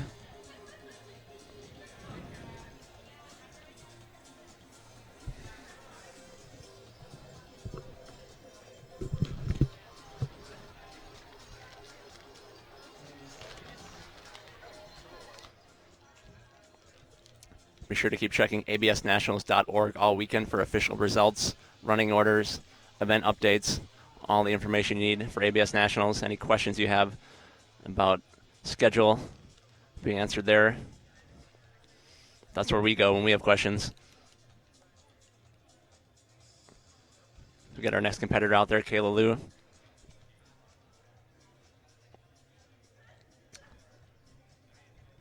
Kayla climbs at Earth Treks, so this is her home crag.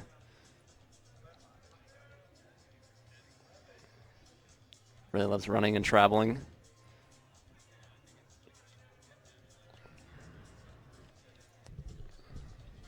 Grace McKeon on her second problem there.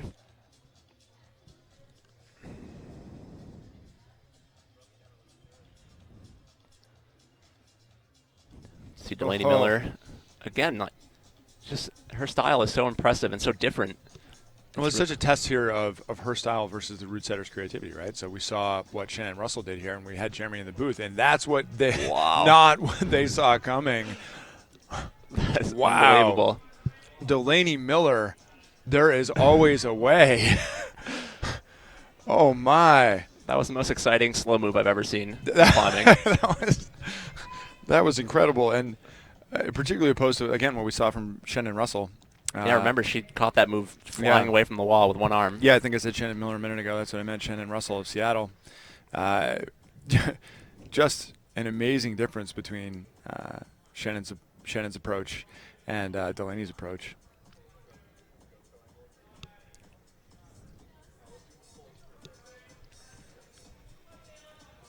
And that's Maddie Morris up there on problem 5.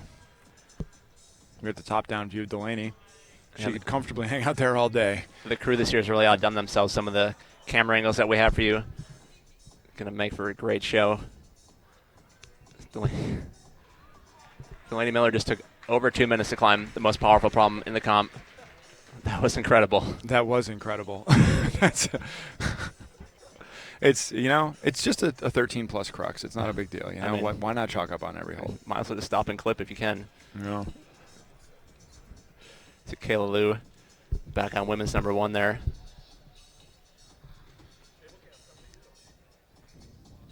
Checking out that cable cam shot from the Airwork Cinema boys.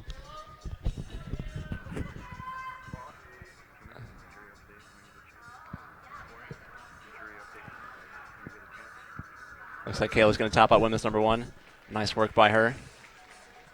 Now for the dismount.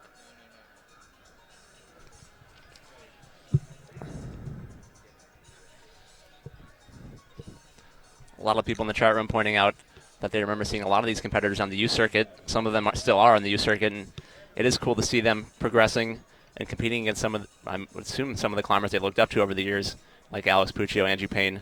You know, they grew up looking up to them. Now they get to compete against them and, you know, maybe beat them.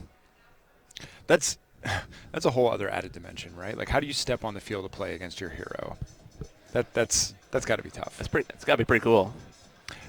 That's a very positive way to look at it, Yeah. Ryan. Thank you for adjusting my perspective on life and turning me into. I'm known for my positivity. I don't know if I feel about that laugh, Pete. But yeah, I think it's probably both. It's really cool, but also nerve-wracking. Yeah, you know, it's not every day you get to compete against the best in the sport on this big of a stage. Yes. Oh, nice work from Matty Morris there. You know, I've heard that from some of the best climbers I've ever talked to, and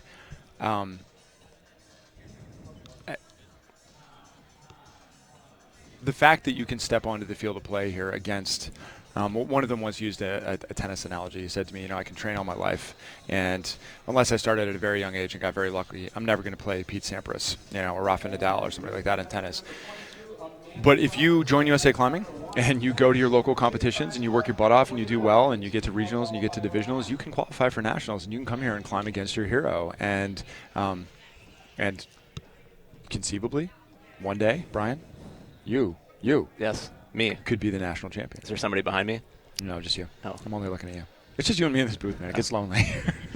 It's a good thing we like each other, man, because we're here for 18 hours. Do you think we're still going to like each other at How the end? many? Maybe 18 hours. I don't know. Yeah, it's if if I'm found bleeding behind a dumpster, everybody look to Brian. We got Angie Payne here on women's number 3. She's 2 for 2 so far. Styling women's 3. Trying to get an injury update right now on Hannah Donnelly, who took a nasty fall in women's 5 a little earlier today. See Angie Payne about halfway up right now.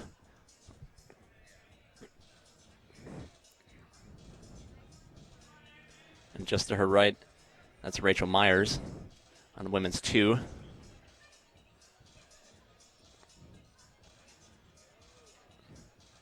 Rachel Myers coming off there as Angie Payne. Just a couple moves from the finish. She's looking really comfortable so far. Just taking her time. See if she can figure out these last 2 moves. Oh. Looks like she rushed it just a little bit. Thought she could jump up to that blue hole with that red hole screwed on to the edge of it there, but not quite good enough to jump to. So we get a good look at Amanda Crawford there on women's number 1. Amanda's 24 years old from Westminster, Colorado. She's also into software development. I'm going to talk to her after the comp. And Pete's back in the booth here. Pete, what do you know? Well, I don't know much, but I do know this. We got an injury update on Hannah Donnelly. Took a nasty spill there on problem 5. And USA Climbing's been right on top of it. Hannah has full movement in her extremities. She's smiling. She's giving thumbs up. She is with her mom. They're headed to the hospital for what I understand are precautionary measures. They're going to figure out exactly what's wrong. But fingers crossed there. And we're definitely thinking about you, Hannah, and appreciate the effort. Yeah, it was great to see her climb today. Hopefully everything's going to be all right. Yep. It sounds like we're headed in the right direction there, and we will get you more information as we have it. And we have Lisa Chulich, Mira Hawkins here. Little Montel Jordan in the house. Flashback to the 90s. Most of these competitors weren't alive when this song was popular. Wow. This is happening right now. But we're not going to go there. It is qualifiers. We do have 12 hours of rock climbing to broadcast. There will be moments that are entertaining for you and perhaps embarrassing for us. Speaking of entertaining for you, Lisa Chulich on problem 4. My goodness. She's doing a little combination of the Shannon Russell and Delaney Miller approach here. Looks like she's going to head all Shannon Russell here and go for that one-arm stick. And, doesn't quite have it.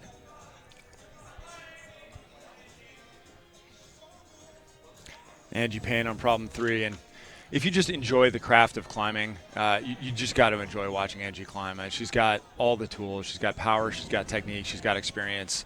And obviously, doing it for 19 years, she's got love of the game. And just so impressed watching her climb. Yeah, it looks like Angie misjudged the time there just a little bit. She fell on the last move to that blue hold on her first attempt and didn't leave herself quite enough time there. But I think maybe a little too relaxed, huh? Yeah, I think she's still going to be okay as long as she can finish these last two problems. So we see Claire Bresnan coming out, women's number 1. Claire's 17 years old. For her home Craig, she says, "Does the gym count?" ? I'll say no, but we'll give it to her for now. Been climbing for 6 years.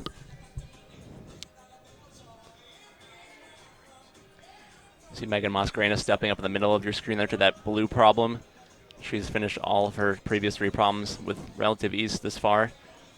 See how she does. Delaney Miller on the far left there. Let's put ourselves on the spot here with Megan. I think she's got it. Flash, what do you think? I definitely. And this is actually going to be a great contrast in styles with her climbing next to Delaney. Pretty divergent styles. And we're about to see why. Oh, first climber we've seen try and spin around and toe hook this move. Oh, wow. My mind just got blown again. Outrageous from Megan Mascarenas. She just showed me what was up. If she's going to climb that strong and that powerful, Alex Puccio has work to do this weekend, my friend. Alex, you know we love you, but I hope you brought your A game because Megan Mascarenas came to get down with authority. That was really impressive, Pete. Wow. And wow. I understand that you won the Yankin Yard a few months ago, which is a competition that features a lot of top talent as one of these Alex Puccio was there. Regional level events. That's a good point. Down in New Mexico. Yeah. Shout out to New Mexico, actually. And it's worth the viewers at home considering that she made it look so easy, but that just shows the incredible skill she has.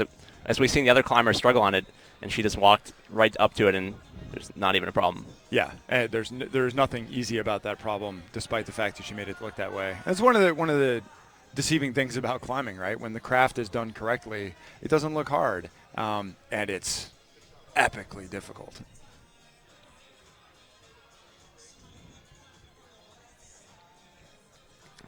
I got a little reminder of what's going on here. I got a question: how many move on to semis? So there are 20 that move on.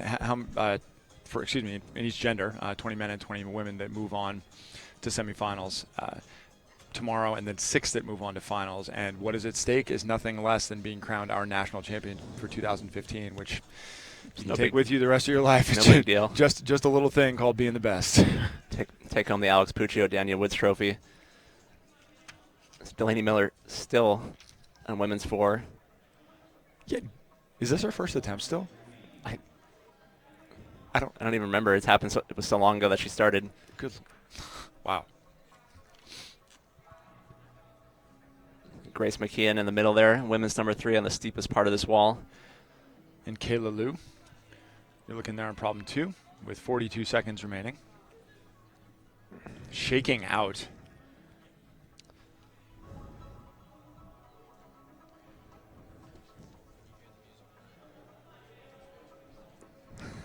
This is really good. That was Kayla's last reasonable attempt on that problem. We won't have any time left.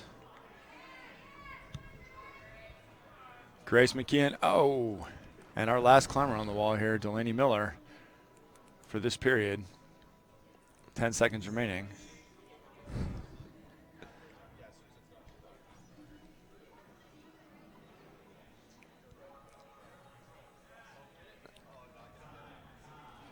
Delaney gets timed out on women's 5. Pretty good round from her. We'll have to check the scores just a little bit. You've been watching the 2015 ABS National Championships. We're going to take a quick break, and we'll be right back.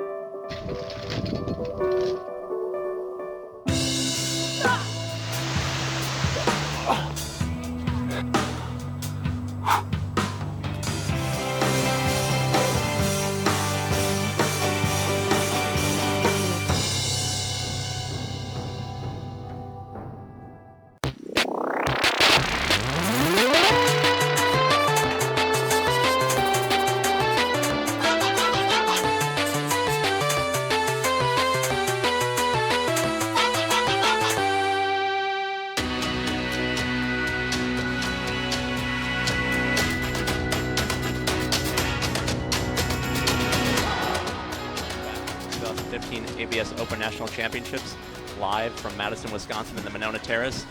I'm Brian Runnels with Pete Ward, and we're joined in the booth by Sierra Blair Coyle. What's up, Sierra? How you doing? Not much. How are you guys? Not much. You just did the qualifying round of the 2015 ABS National Championships. How'd it go? It went well. I sent the first problem in the 5th, so 2 tops and hopefully enough to get me into semis. Yeah, so we've been sitting here talking about kind of the position that an early qualifier is in, like you, where you don't know what you got to do. You don't know where the bar is, and now you have to sit and kind of bite your fingernails and wait and see if what you did is enough. So what do you think? Is it going to be enough?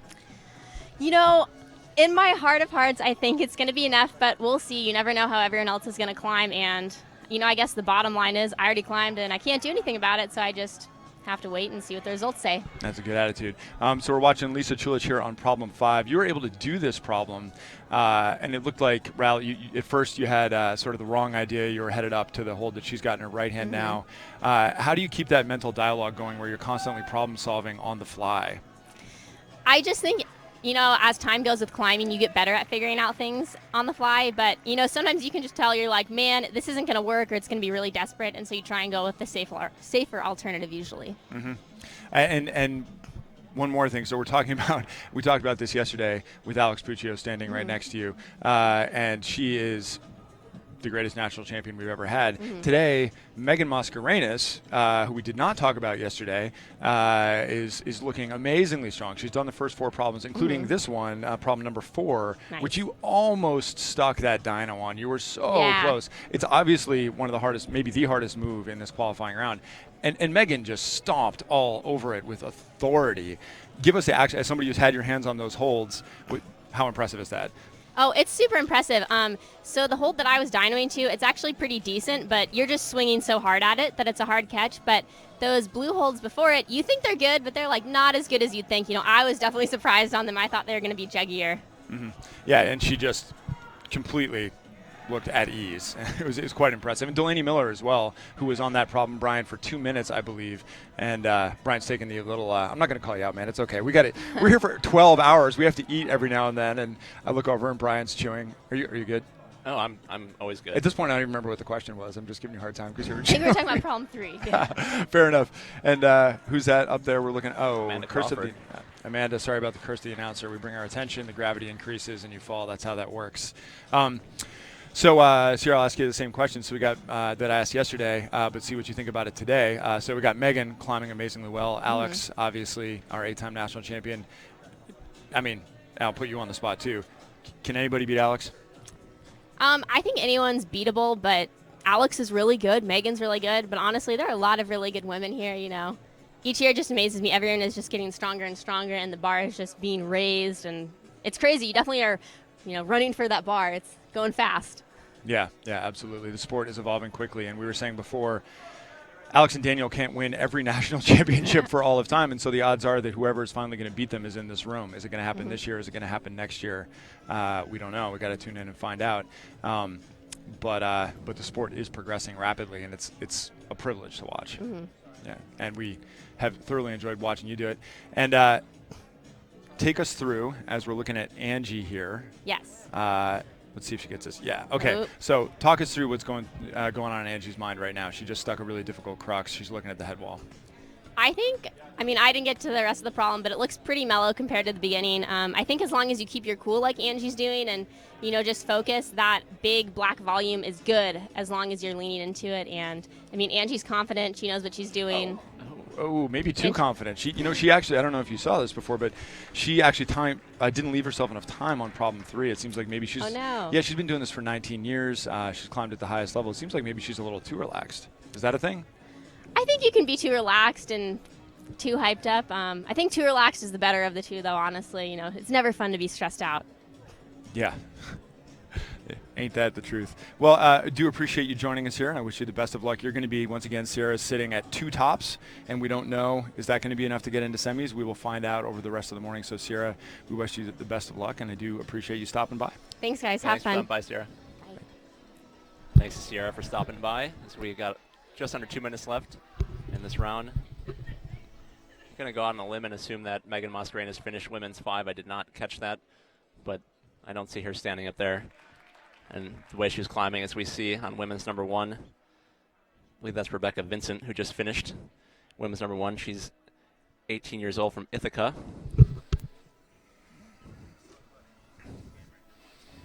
Yeah, and this is where, looking at Angie Payne on women's 4, this is where the years of experience you talked about, Pete, the mental strength that she's worked up over the years is really going to come into play here. She's got just under 90 seconds left.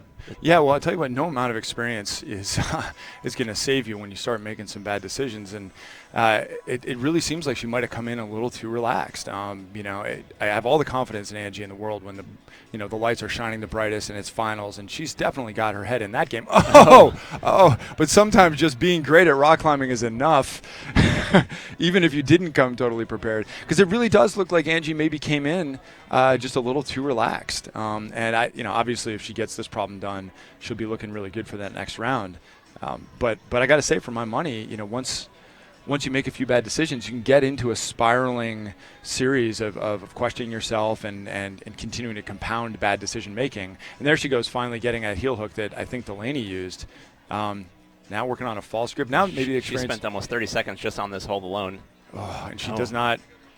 Yeah, she's a power climber, doesn't have the endurance for that. And I sincerely hope that we did not just see Angie Payne experience her way out of semifinals. I didn't think that was possible. I think she knows now that she needs to finish the last problem. Yeah. She's not going to feel good about having two tops. Well, let's check that out on the instant replay here. I understand. We have a look at it. And right here, she really stomped on the gas and used that pure athletic power that she has, which is so impressive. But then she just didn't seem to have a plan for the head wall and tried 3 or 4 or 5 different sequences, none of which she was really committed to. And she was unable to sustain that commitment throughout. It was almost as though she expected the problems to be a little bit easier coming into the round. Maybe we can get Angie in the booth and see where her head was at after her round is over. And over on women's number 1, we have an 8-time national champion sighting, Alex Puccio. Checking out the footholds. I think she just taking her time. Going to get on her first problem of the weekend here. Tell your boss you're busy for the next half hour. It's Alex Puccio. Going to be climbing in her qualifier problems here at ABS Nationals 2015.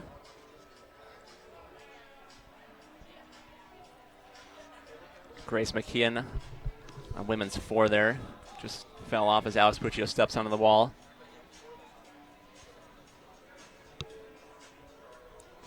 See how she does here. We talked to her yesterday. She wants people to know that she's not that bad at slab climbing. Sort of a... she really made a point of that, actually. Yeah. She really, the internet is a thing that sometimes needs to be filtered out, I think, if you're doing something. If you're one of these athletes at the highest level, there's all kinds of nonsense that gets said, but everybody hears it, people read it, and I think Alex was aware, she made it clear that she was aware of some of the criticism that she wasn't as good at slabs, and she's really worked on that and worked to make it a strength. We're looking at that being the case right here. I mean, she just looks right at home on problem number 1.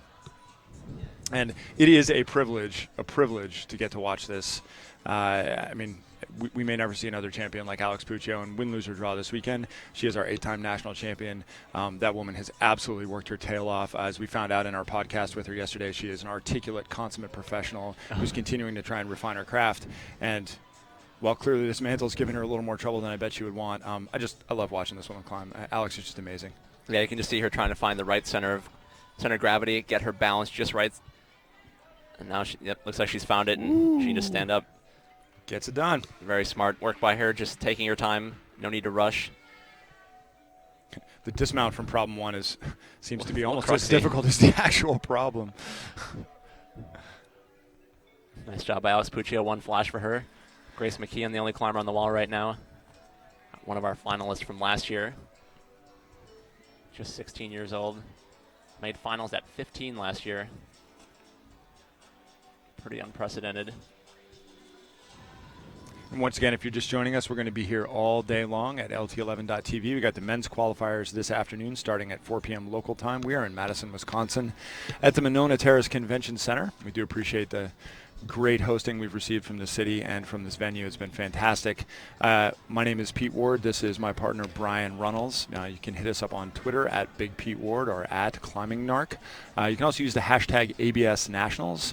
and we will be answering questions all day. We're going to be pulling people into the booth, pulling athletes into the booth. So if you have any specific questions about how this competition goes, about for any athletes, for any setters, please let us know, and we'll do our best to get them answered. This is the beauty of this format. I kind of love Fridays, Brian. It's tomorrow during finals, which will be online tomorrow evening with our top 6 men and our top 6 women crowning our national champion. It's going to be go, go, go. Today, we got all day to just sit back and talk rock climbing, which I don't know about you, but I kind of love doing. And so please, everybody out there, keep checking in throughout the day and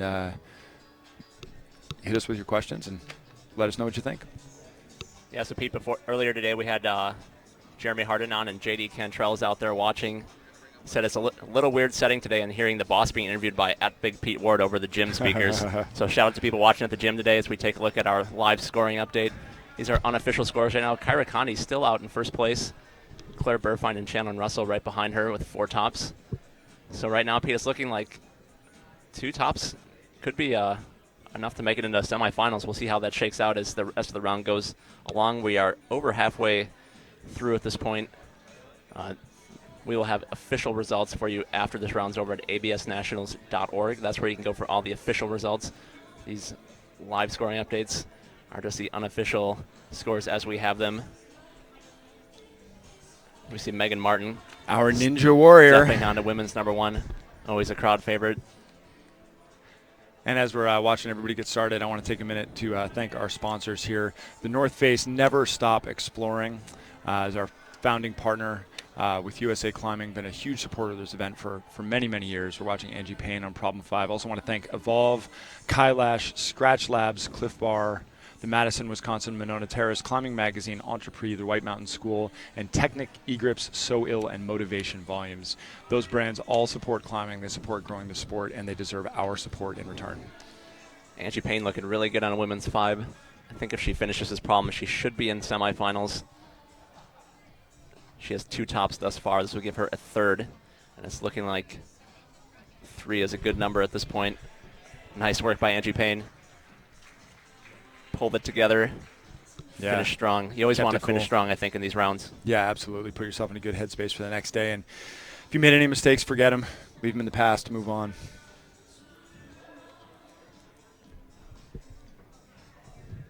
Now Rebecca Vincent on women's 2 there. Bringing the pants game today. Her might have to get those are strong. Hashtag pants game, Brian. Always. Always hashtag pants game. Keep your pants game strong. I love that. Yep. Got a question here on Twitter. Do the scores reset for semifinals? They do, in fact. So all you got to do is squeak in. The results from previous rounds are used to break ties if there are ties going forward. But to get to the next round, all you got to do is get into that top 20. Yep. And then clean slate. Clean slate, and then they reset again for finals. See Claire Bresnan here on women's number 3. This has been a fun problem to watch climbers on. It's intimidating stepping up to a wall like that. It's pretty steep, kind of in obvious holds. You just know you're in for it on that steep section of this Entrepreneur wall. Brand new for this 2015 ABS Nationals. None of these competitors have climbed on this wall before. You know, Brian, one of the things I love the most about the growth of climbing and the reach of this sport now and the reach of this broadcast is all kinds of people are watching all kinds of places. And I just got a text from a friend in a nanotechnology lab in Southern California. You didn't know that we had an effect on nanotechnology, so shout out to you, Zoe. I'm glad you're watching. I kind of feel like they might be able to do something more important with their time. It turns out there are more important things than rock climbing. Who knew? It turns out. But a lot of cool stuff going on out there. Nice We're glad for figure everybody 4 who tunes in. By Claire Bresnan. Yeah. Always love the figure 4. Mark that off on your ABS Nationals bingo card. It's bingo, Brian. It's not anything else. There's no other games that you would play where you're marking things off. I just saw John Glassberg mark it on his card. He's excited.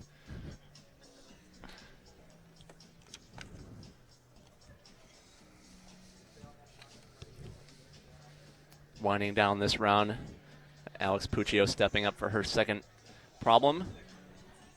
And then we're going to welcome Ashley Edens to the mat on women's number 1.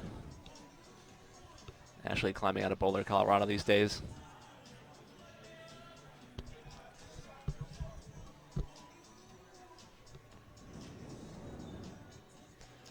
loves climbing in Rocky Mountain National Park, and who doesn't?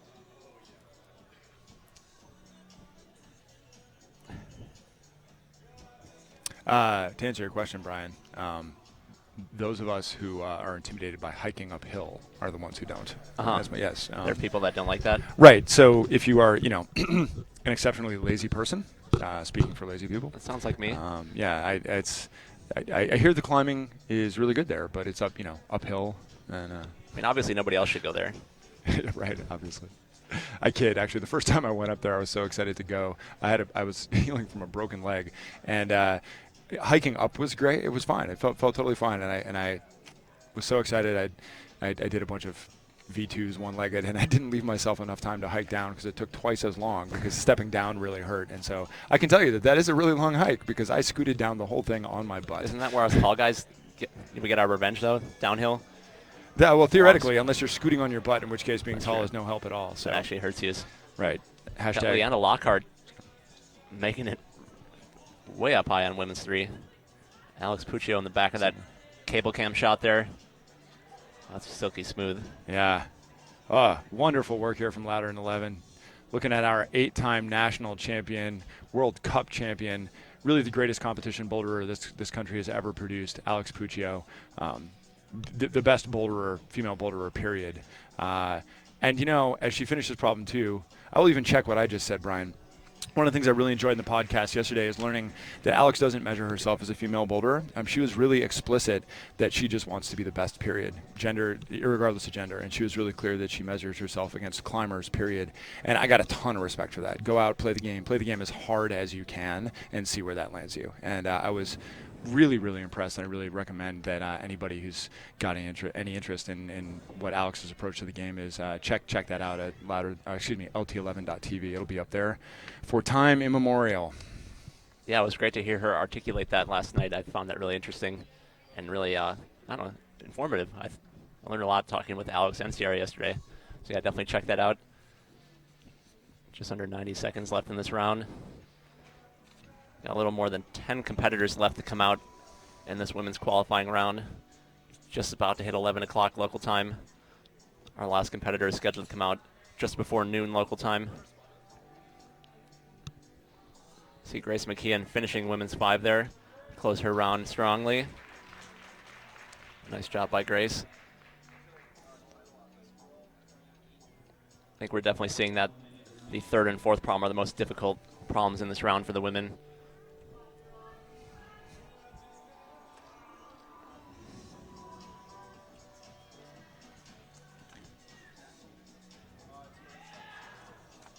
We got a question here on Twitter looking ahead to tomorrow evening and finals, which is where we will take the top 6 men and the top 6 women to crown our national champion.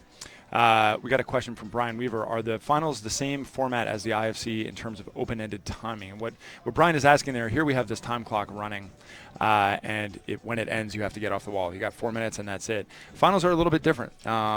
You still have a time limit. That time limit is communicated between you and the judge. It's 5 minutes, first of all. Or is it 4 minutes this year? We'll check that. I feel like it was 5 in the past. We'll obviously double check that before finals. We will find the truth is what we will do. And but what matters is, and what Brian's asking, is it's open-ended timing, meaning as long as you are on the wall before your time limit expires, you can keep going. So if you're on one of these problems that has, almost a no-hands rest on it, for example, we're looking at problem 4 here with this knee bar, you could theoretically stay up there indefinitely and just try and figure it out. And so that's generally not the case. The route setters will not set no-hands knee bars on the finals problems, I would imagine. But it's a fine question, and it does affect the strategy. And it does mean that when you get into finals, you have to change your mindset once again because you're dealing with a slightly different set of rules. And we're looking at Francesca Metcalf here coming out on women's number 1. Francesca's been a competitor for a long time. A lot of success on the youth circuit. Just climbed a V12 down in Tennessee, which is super impressive. See how that translates to the comp here. I'd be really interested to see how Francesca's climbing this year. Obviously fit for outdoor climbing. Can she make that translate indoors to plastic? She's just 21 years old, been climbing for 14 years, which if you do some math, she started when she was just 7 years old. That is the world we live in, Brian. These coming out of everywhere and out of nowhere, and that's what we're here to find out is can anybody beat Alex and Daniel? Sports action all across the wall right now. And Daft Punk. I don't know if you can hear it in the background at home, but it's cool. We're grooving a little bit in the booth. Even Brian's bopping his head. It's a real thing. Getting down with rock climbing.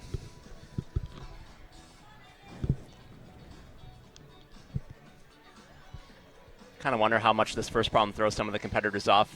They come out expecting to pull real hard, and then they have to do this subtle, more technical problem right off the bat. It's definitely, I think it rattled Claire Burfine earlier in the day. She couldn't finish it, and it's definitely made the competitors think, that's for sure. But again, I'm actually going to pick up there where you left off, because I think it did rattle Claire. But even though she's talented and she's done so well, right, winning Megan finishing problem 2, winning some high-profile comps in the past, she is one of the less experienced competitors, right, relative to the Angie Paynes and even the Francesca Metcalfs of the world, Kasia Pietras, et cetera, et cetera. And the more experienced competitors are accustomed, there's almost like a parkour element to some of these slab problems that we see here at the World Cup, at the ABS National Championships. Balance, flexibility, timing, these are all part of the game. And Claire was a little thrown off by that because she's probably not training these in the gym as much. But we definitely have seen the more experienced competitors, they haven't even batted an eyelash. And they've just eaten that thing for breakfast, as Francesca just did.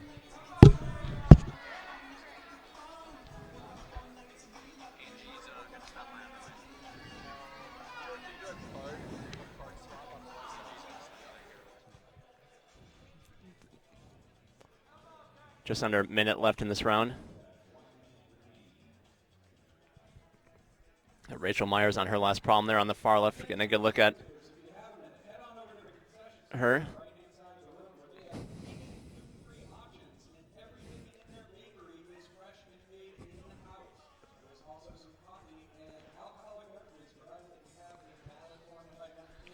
We're going to have a special guest here in just a second.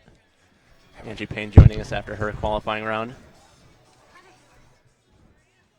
Okay. Angie Payne here. Angie. Yes. Hey, Angie. Great job. How you feeling? Thank you. I'm tired. Yeah. Yeah, I'm a pumped. lot of hard work out there today. Yeah, I got really pumped out there. But yeah, it was really fun. Yeah. So what happened? We were actually talking. So you're such an interesting perspective for us to watch on this wall, right? You're so experienced. You've been doing this for 19 years. You're such a pleasure to watch climbing.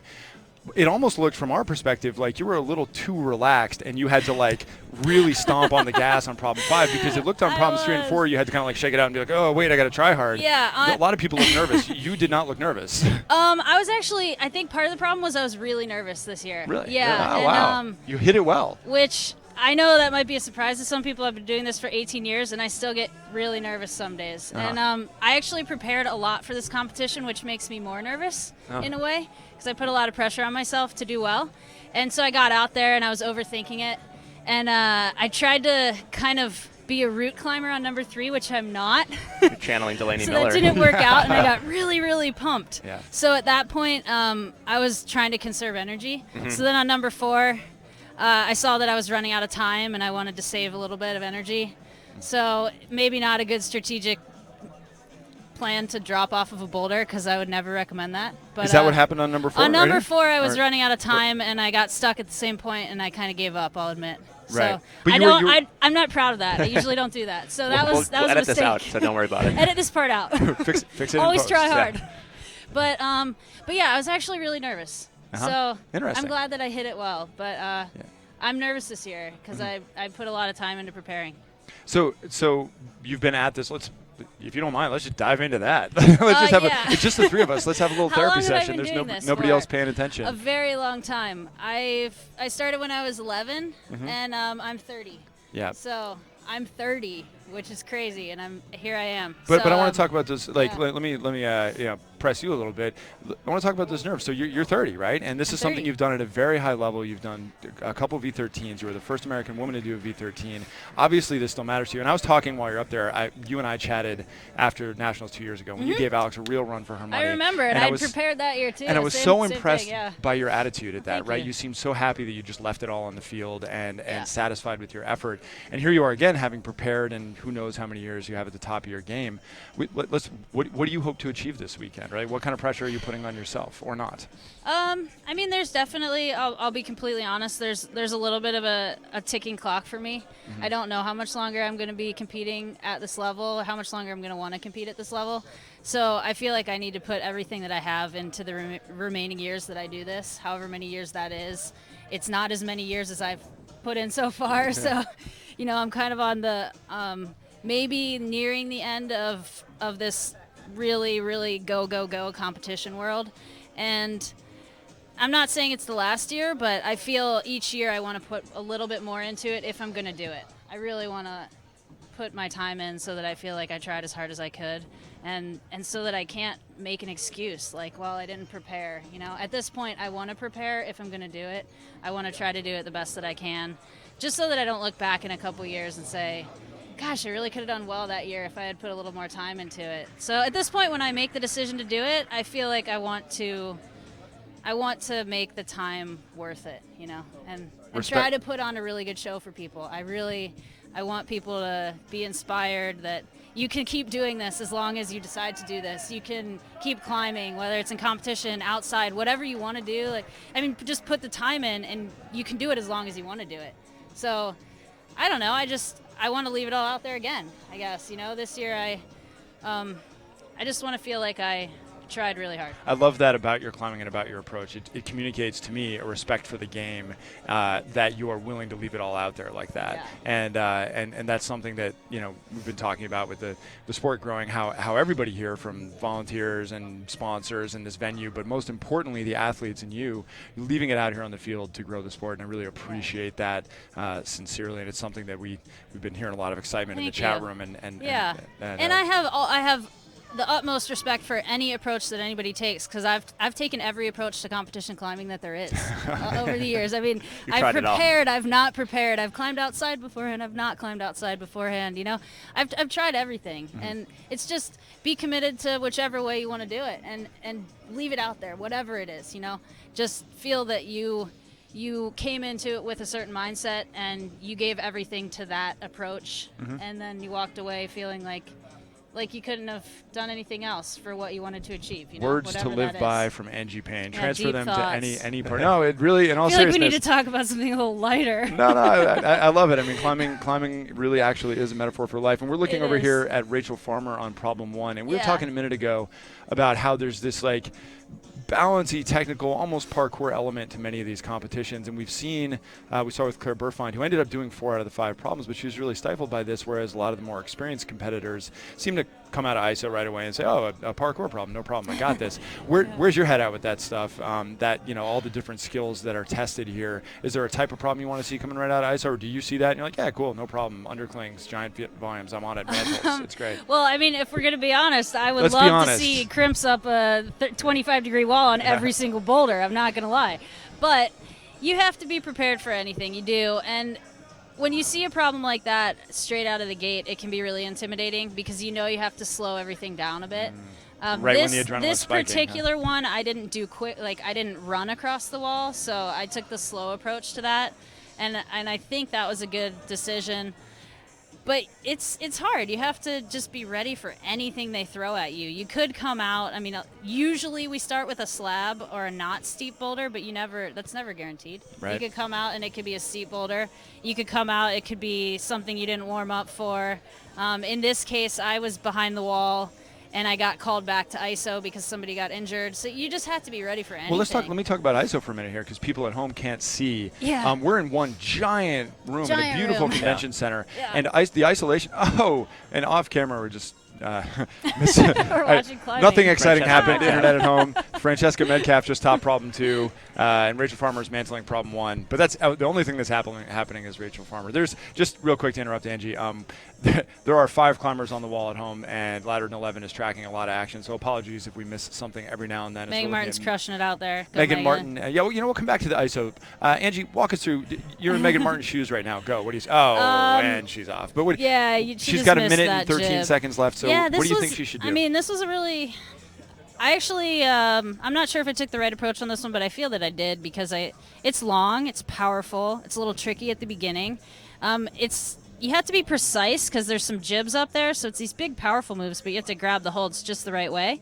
And I really paced myself on this one. When I looked at it, I knew I had to be careful because it's a steep, steep wall, sustained, and it's pinches, which for me gets me pumped out of my mind. So I think that she should go now if she's going to go, or she should walk away.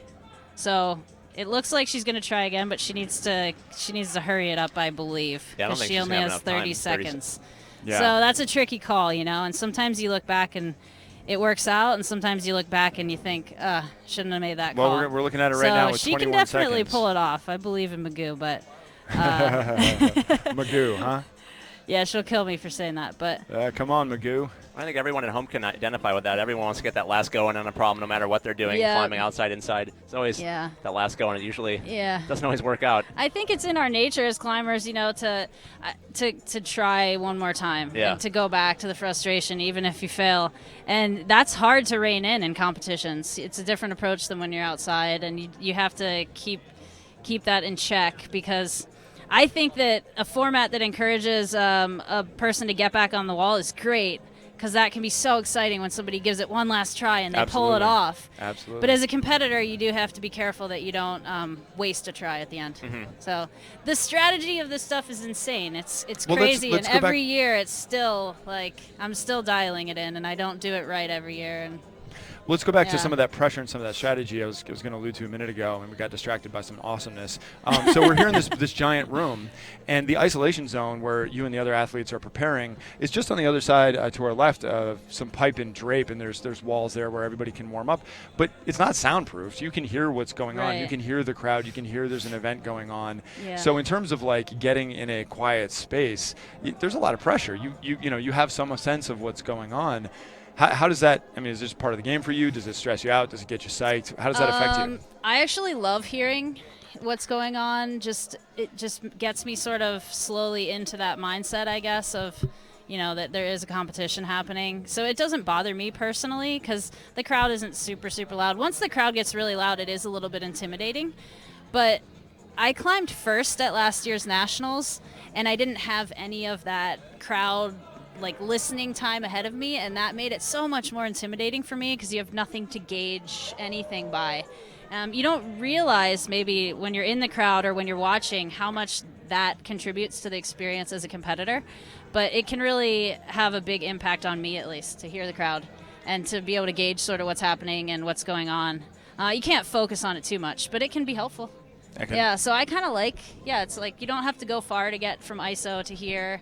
You're already sort of in the venue, it's just right across the drapes over there. Helps so, you get your game face on. Yeah, and I didn't really do that very well this morning, but tomorrow I'll be more on my game, I hope. Well, so we'll see. At three tops. Yeah. I think Brian, would you agree that it seems like she's going to be in there for semis? It does look like it, yeah. Okay.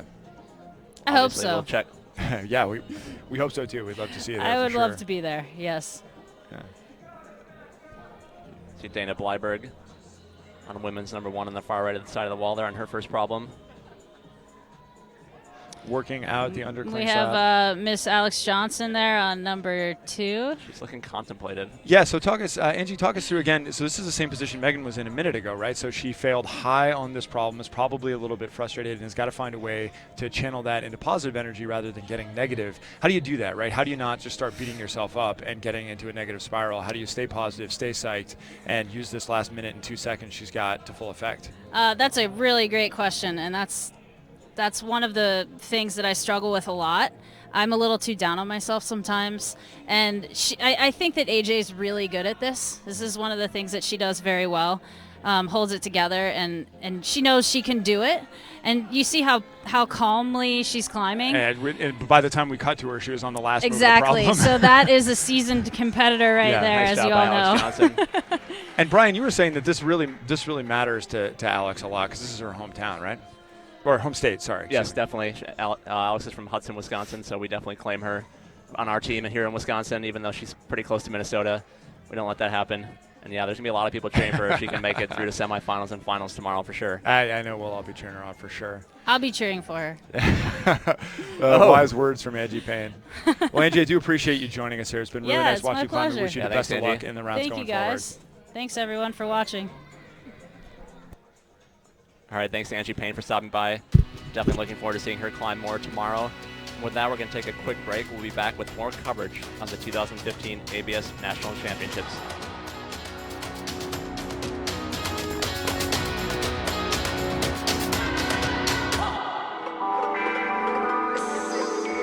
EP poured the first handhold in 1985. Here we are 30 years later. Chances are if you climbed inside, you've climbed on an EP hold.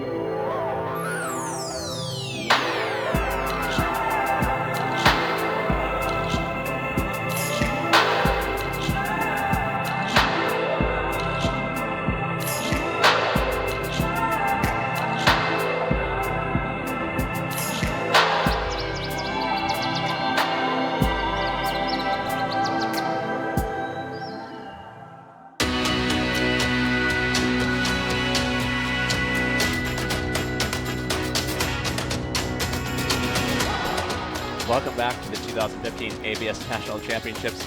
Live from Madison, Wisconsin, we see Alex Puccio making quick work of women's 4 during the break there. Alex Ryan Reynolds. Puccio needs all of one commercial break to dispatch with problem 4. That's right, that's Pete Ward. We are here live all morning. Women's qualifiers coverage as Francesca Metcalf finishes women's number 3. Remember, you can get in touch with us in the broadcast booth here all weekend. You can tweet at me, at ClimbingNarc, or at Big Pete Ward for Pete, using the hashtag ABS Nationals, or you can get in the YouTube chat room. Give Brian, us I your think we're comments, going thoughts. to go back to instant replay here to see what we just missed with Alex Puccio on problem 4. Alex very clearly came prepared for this event, came to get down, and does not want to be denied her 9th, I cannot believe I'm saying that, 9th national championship. There have only been 16 of them, and she's already going for number 9. So I hope we can get that on instant replay, because that deserves seeing again. We'll see how that goes. We're efforting the replay. The 1s and 0s are happening right now. There we go. There's the wipe, and we get to see her match jug. Still working out the kinks here at ABS Nationals 2015. With 1 minute and 17 seconds left to go in this round. We have Rachel Farmer staring down women's number 2 there. Rachel is... she's in a staring contest with the boulder problem. Is that what you just said? Flagstaff. She's a neonatal ICU nurse. Whoa. That sounds really cool. Wow. She's been climbing for 12 years. That does sound cool. Love to see. And Flagstaff is a lovely town. I don't know if you spent time there, but... Looks like the problem won the stare down there. She's going to take the rest of this round off. Remember, I was hitchhiking across country when I was 19, and I had breakfast at a place in Flagstaff I think was called Mike and Rhonda's. So unless I made that up, shout out to Mike and Rhonda's. Great biscuits, if I remember. Biscuits and gravy. I bet they're watching. Yeah. I bet Wait, you're making fun of me. I just... No. Hold on. Women's number 4 here. Got Leanna Lockhart in her final problem. Final seconds here of her qualifying around at 2015 ABS Nationals. Pete, we're starting to see some of the male competitors filter in here, taking a little qualifying. See Noah Ridge. I think I saw Daniel Woods before. There was a rumor of a Daniel Woods sighting in the building. 1 minute he's there, next minute he's not. Never know. We'll definitely be seeing him later this afternoon. That round draws to a close. Stepping on to women's number 1, we have Analia Fields, a young lady who I have had the pleasure to coach actually over the years, Pete, back when I used to coach. Climbs out at Adventure Rock down in Milwaukee. Big shout out to the whole Adventure Rock family, crew, everyone involved with that gym. Without them, I would not be here, so maybe some people at home would wish that they weren't around, but I'm here, they're here. Excited to see some of the local kids competing this weekend.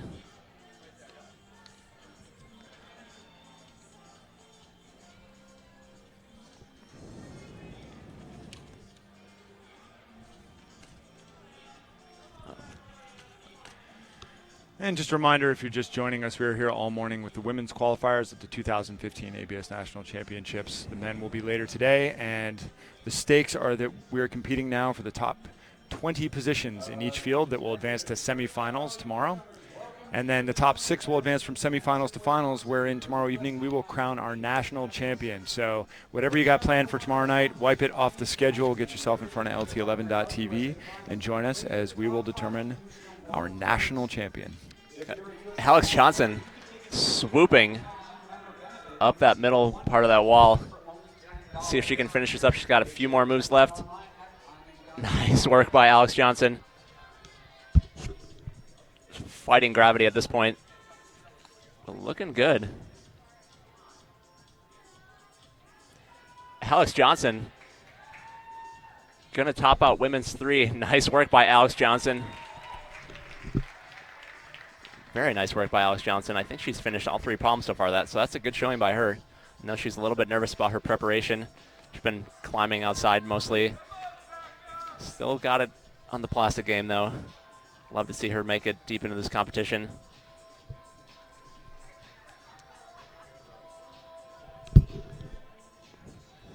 I'm just hearing a rumor now that we may be joined, we'll see, in the booth by Daniel Woods, our 8-time national champion. So see Analia Fields nearing the top of women's number 1, trying to find her balance point there. Looks like she's going to get it.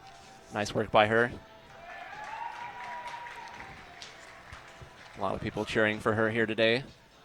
The Monona Terrace in Madison, Wisconsin. Beautiful venue here for ABS Nationals. It is a fantastic venue.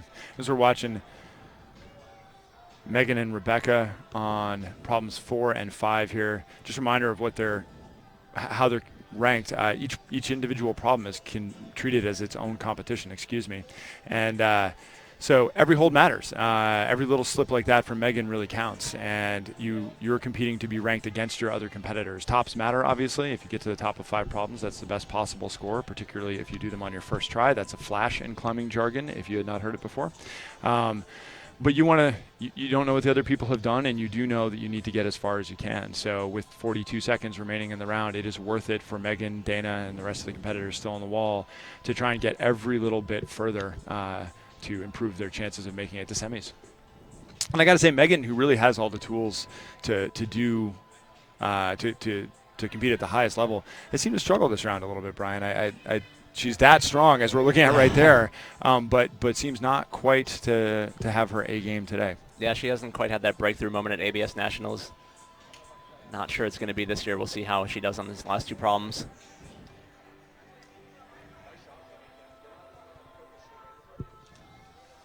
Shout out to Firefly in Denver, Colorado. Thanks for tuning in.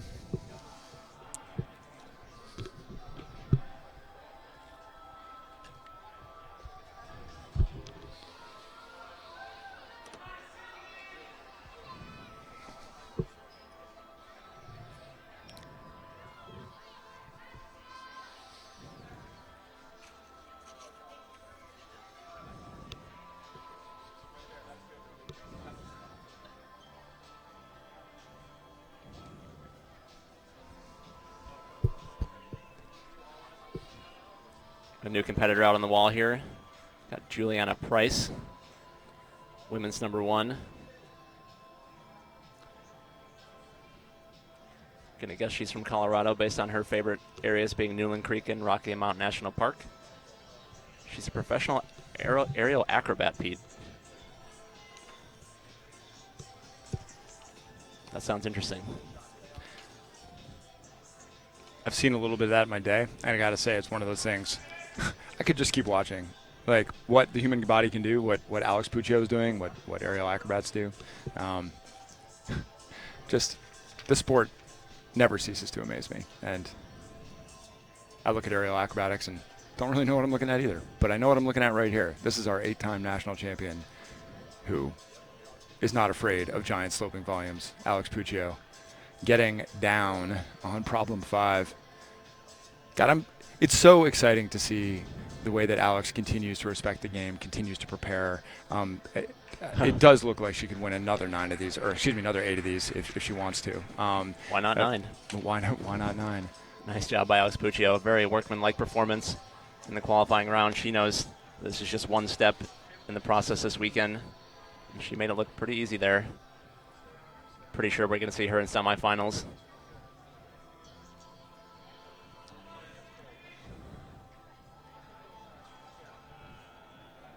There's Juliana Price having a look at women's 1 there. Just under 2 minutes left in this round. Got 4 competitors still.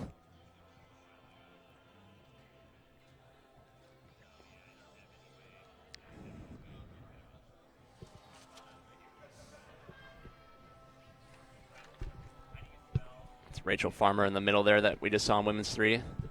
See Juliana on women's 1.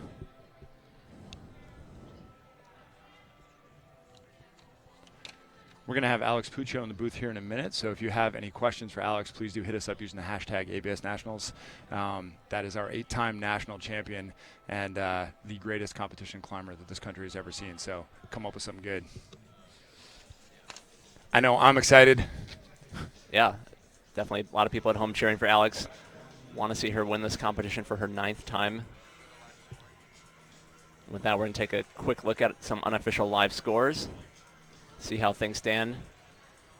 Kyra Condi, Megan Mascarenas still unofficially in the top spots there. I think these scores might be a little bit more unofficial than we had expected, because I think Megan Mascarenas flashed all the problems, but we'll double check those. There'll be official results at absnationals.org after this round's over. These are the super unofficial results, is that what you just said? Yes. The extra. The results now with extra unofficial. All scores unofficial or your money back. Anything that Brian and I say guaranteed to be at least 40% incorrect or your money back. We just saw Sydney Trinidad come off women's 2 there.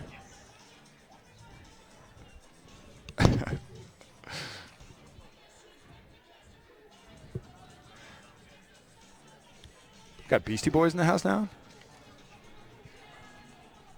Am I back in high school, Brian? What's going on? It's my route down. All right, stay focused. On to the next round here. Got another new competitor joining us on the wall. Women's number 1. Should be Rupa Hewlett, if I'm pronouncing that right. Analia Fields checking out women's 2 here.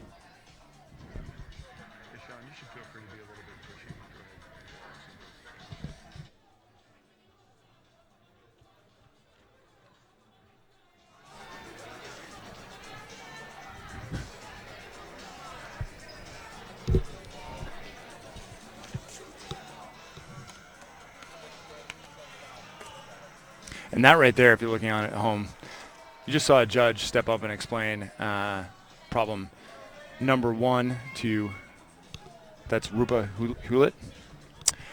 That judge, not just any judge. That was Robin Rabutu, right? Yeah, that's no judge. That right no there, average Joe judge. That was the greatest root competitor this country has ever seen. She was a multiple-time world champion on the World Cup circuit, and Robin is just a complete credit to the sport. Now she is a coach in Boulder, Colorado, Team ABC, producing some of the best climbers out there.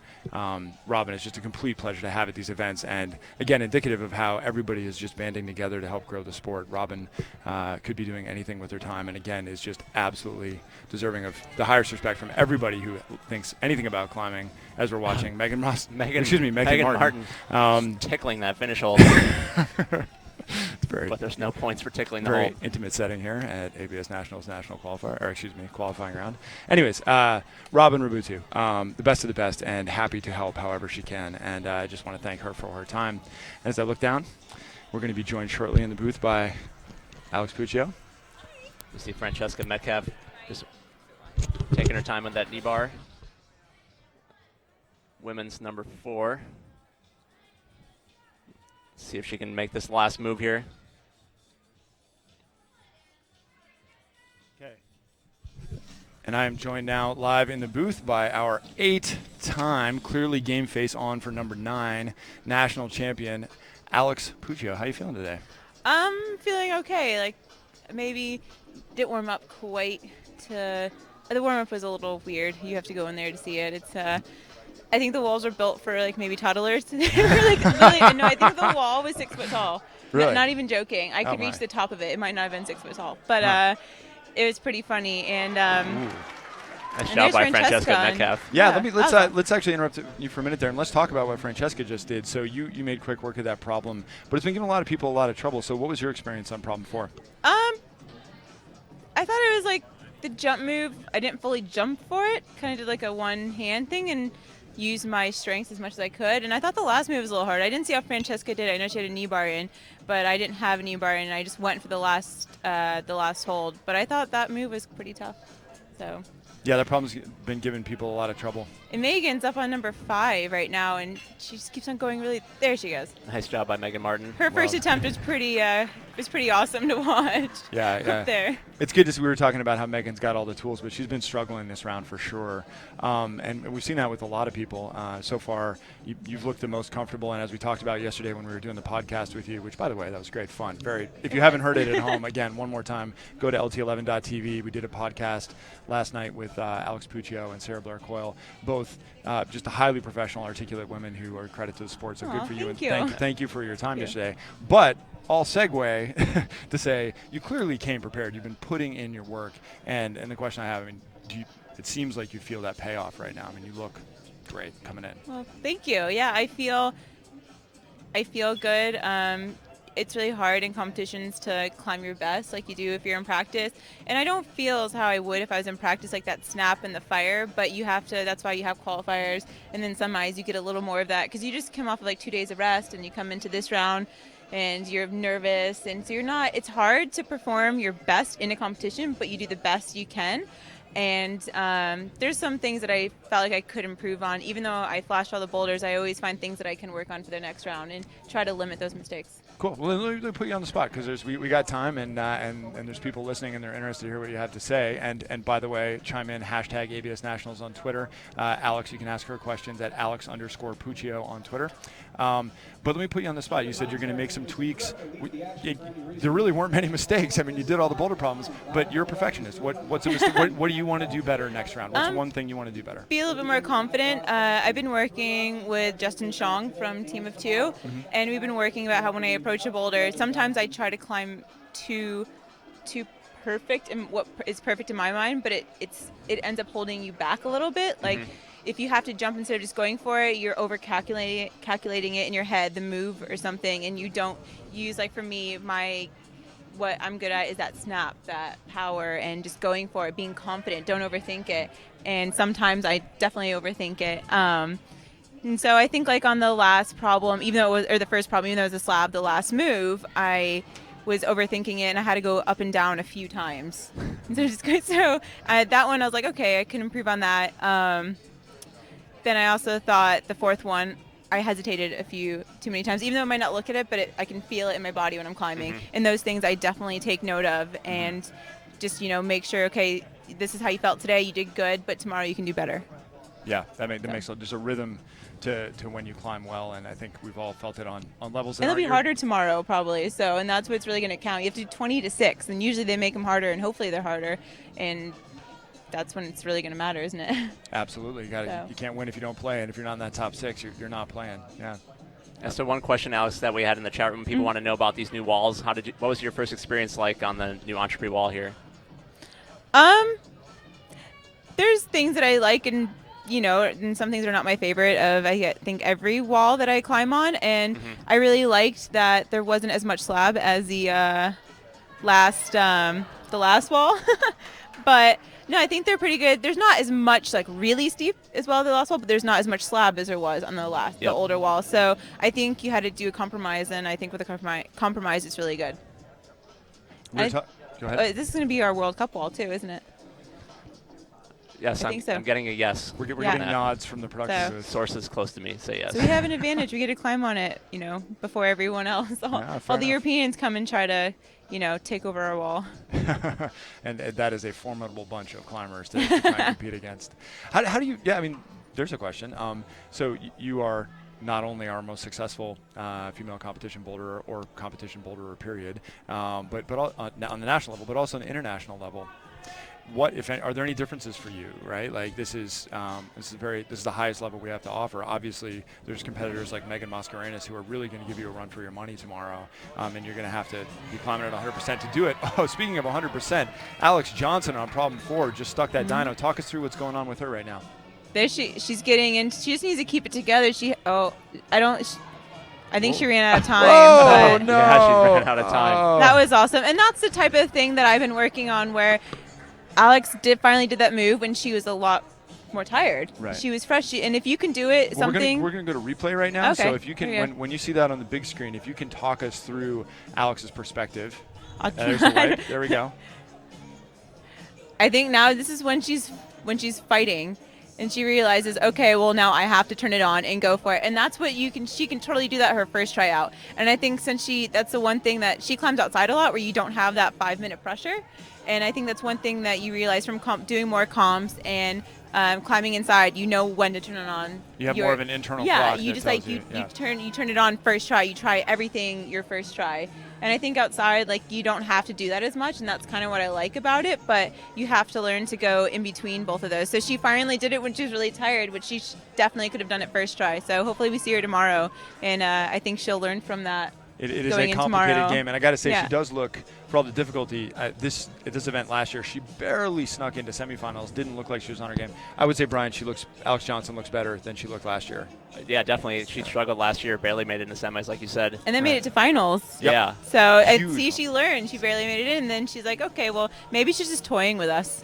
Yeah. Well, I want to go back to what we were talking about before Alex gave us that excellent moment we just watched. And we got Lizzie Asher there in problem 1. Good to see Lizzie here, another long-time competitor, looking comfortable up there. But Alex, finally, international nationals. You got Megan Mascarenas, others, obviously, Alex Johnson, Francesca Meghalf pushing you. But you've been pushed by the best in the world as well. So what are the differences that you noticed between ABS nationals and the World Cup, if any? The only difference is that I've won ABS a lot more times than I've won a World Cup. So I think I have that feeling of, I know I can win this. In a World Cup, I know I can win as well, but I'm more familiar with the feeling here at ABS Nationals.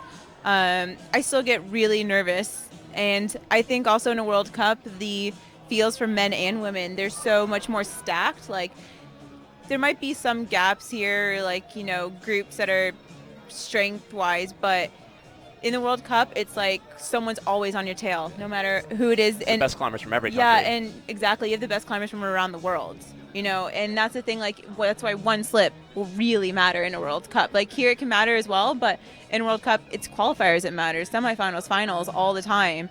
And, that's added pressure for sure. Well, that says a lot. That perspective right there says a lot about how dominant you've been over the years, that you have some margin for error here at the ABS National Championships, and not that you're going to want to use it. You want to stay in the game. I feel like less and less there's always, as the sport grows for the men and the women's field, I think the same, that margin is like, it's closing for sure, and that's what we're seeing, and it's awesome. Yeah, well, you just brought up the men's and the women's field, and if you don't mind, I want to actually go back, because I think probably more people are watching now than were watching last night when you did the podcast. But you said something really interesting that I really appreciated hearing, where you said, and I'm paraphrasing, so correct me if I'm wrong, but basically that you measure yourself against climbers, not against male climbers or female climbers, but that you want to achieve at the highest level, period. And I was wondering if you could just talk more about that. Yeah, I really feel that, I want to do the best that I can do, and not thinking it's the best that I can do as a girl, or do better than some of the guys. I just want to do the best that I can do and see myself as an equal amongst men and women, and and I realize that I can do that, and it's a really empowering feeling that it's just going to be style dependent. Boulders I go out and try, or even in the gym, like there's people that I know that are stronger than me, and I don't look at it as a guy that's stronger than me or a girl that's stronger than me. I just look at it as a person, because that's what it is. Well, one of the people you're impressing, shout out to you, Rihanna Hirsch. If you could spend one day climbing with any pro, gym or rock, who would you want to crush with? And for her, it would be you. So, aw, yeah, thank you. You're making fans out there, and thank you. You're certainly making fans in this booth. And I was saying to Brian, it's been a real privilege watching you. I can't believe you're only 25 years old. You've been around the game forever, and that you're still respecting. I feel it. Well, and that you're still respecting the game by training as hard as you're training, trying as hard as you're trying. I feel like I'm training harder and harder every year I get older. I train harder. So we just had Angie in here, and she was saying the same thing. setting, right? And so everybody respects that bar that you're setting and respects where the sport is going. And it's just so exciting for Brian and I to just get to sit here and watch and just take it in. So thank you. Thank you for being such a great showman. Thank you guys for always, the support and everything and helping climbing grow as a sport. Without you guys, this, we wouldn't have this going on right now, and so many people get to watch it, and it's amazing. We're going to high five in the booth right now. That's what's happening. You can't see it at home, but we just high fived. Yeah, we did. Brian, we got any more questions for Alex before we let her go? I could talk to Alex all day. Yeah, I think we could. I think we'll just let her go get rested up after her. Do you have anything to prepare? Are you busy tomorrow? Are you doing anything tomorrow? Oh, right. Semis. That's right. Yeah, semis. Yay. Climbing in the morning, and I know I'm really excited to watch the boys. And my boyfriend, Joel, I'm really nervous to watch him. I actually get more nervous watching him than I do for myself. I mean, it's just anyone, it was my brother or my sister, anyone, whoever it is that I'm emotionally connected with, I feel, because I can't control their feelings, and I get more nervous for them than I do myself all the time. Is that the same with the kids that you coach as well?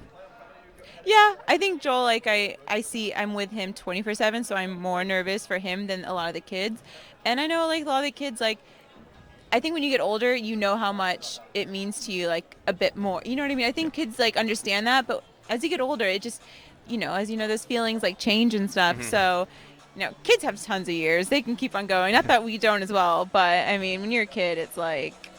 You don't even know how good you have exactly. You don't know how lucky you are. You don't know that until you get older.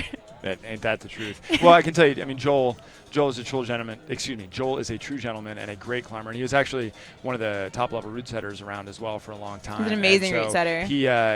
I expect great performances from Joel, and I know certainly. I mean, he's going to leave it all on the field one way or the other. So whatever happens, it's going to be the best he's going to go out there and try his hardest, and that's what we all do. Go out there and have fun. So absolutely. Well, thanks again for joining us, and best of luck tomorrow. Yeah, good luck, Alex. Thanks for stopping by. Bye.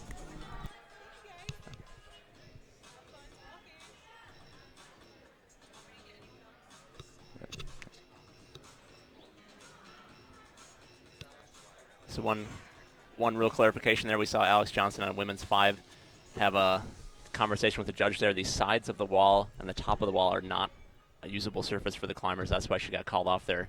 So that's something to keep in mind as these competitors work through these problems. Judges down there keep them on the right track. Alex has just under a minute left.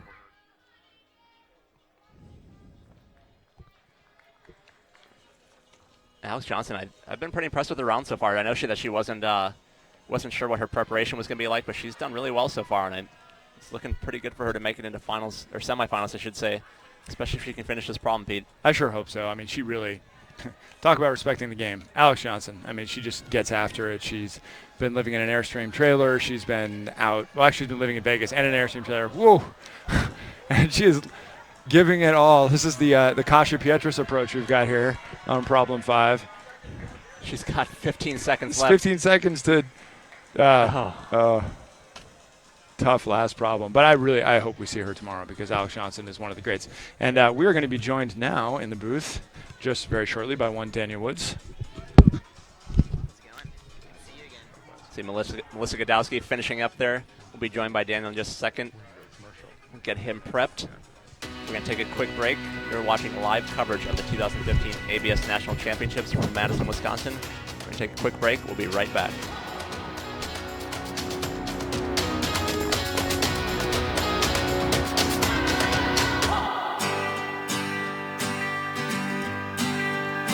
As I was walking that ribbon of highway, I saw above me that endless skyway. I saw below me that golden valley. This land was made for you and me.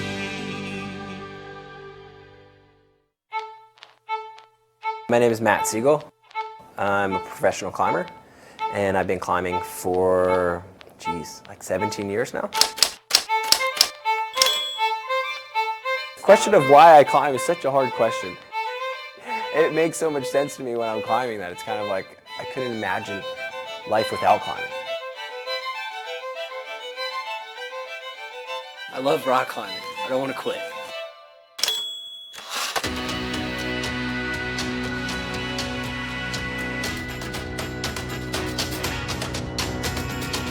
Welcome welcome back. We are live here in Madison, Wisconsin for the 2015 Open ABS National Championships presented by the North Face. We're still working our way through the women's qualifier round. On the wall right now we have Emma Rafkin on women's 1, Lizzie Asher on women's 2.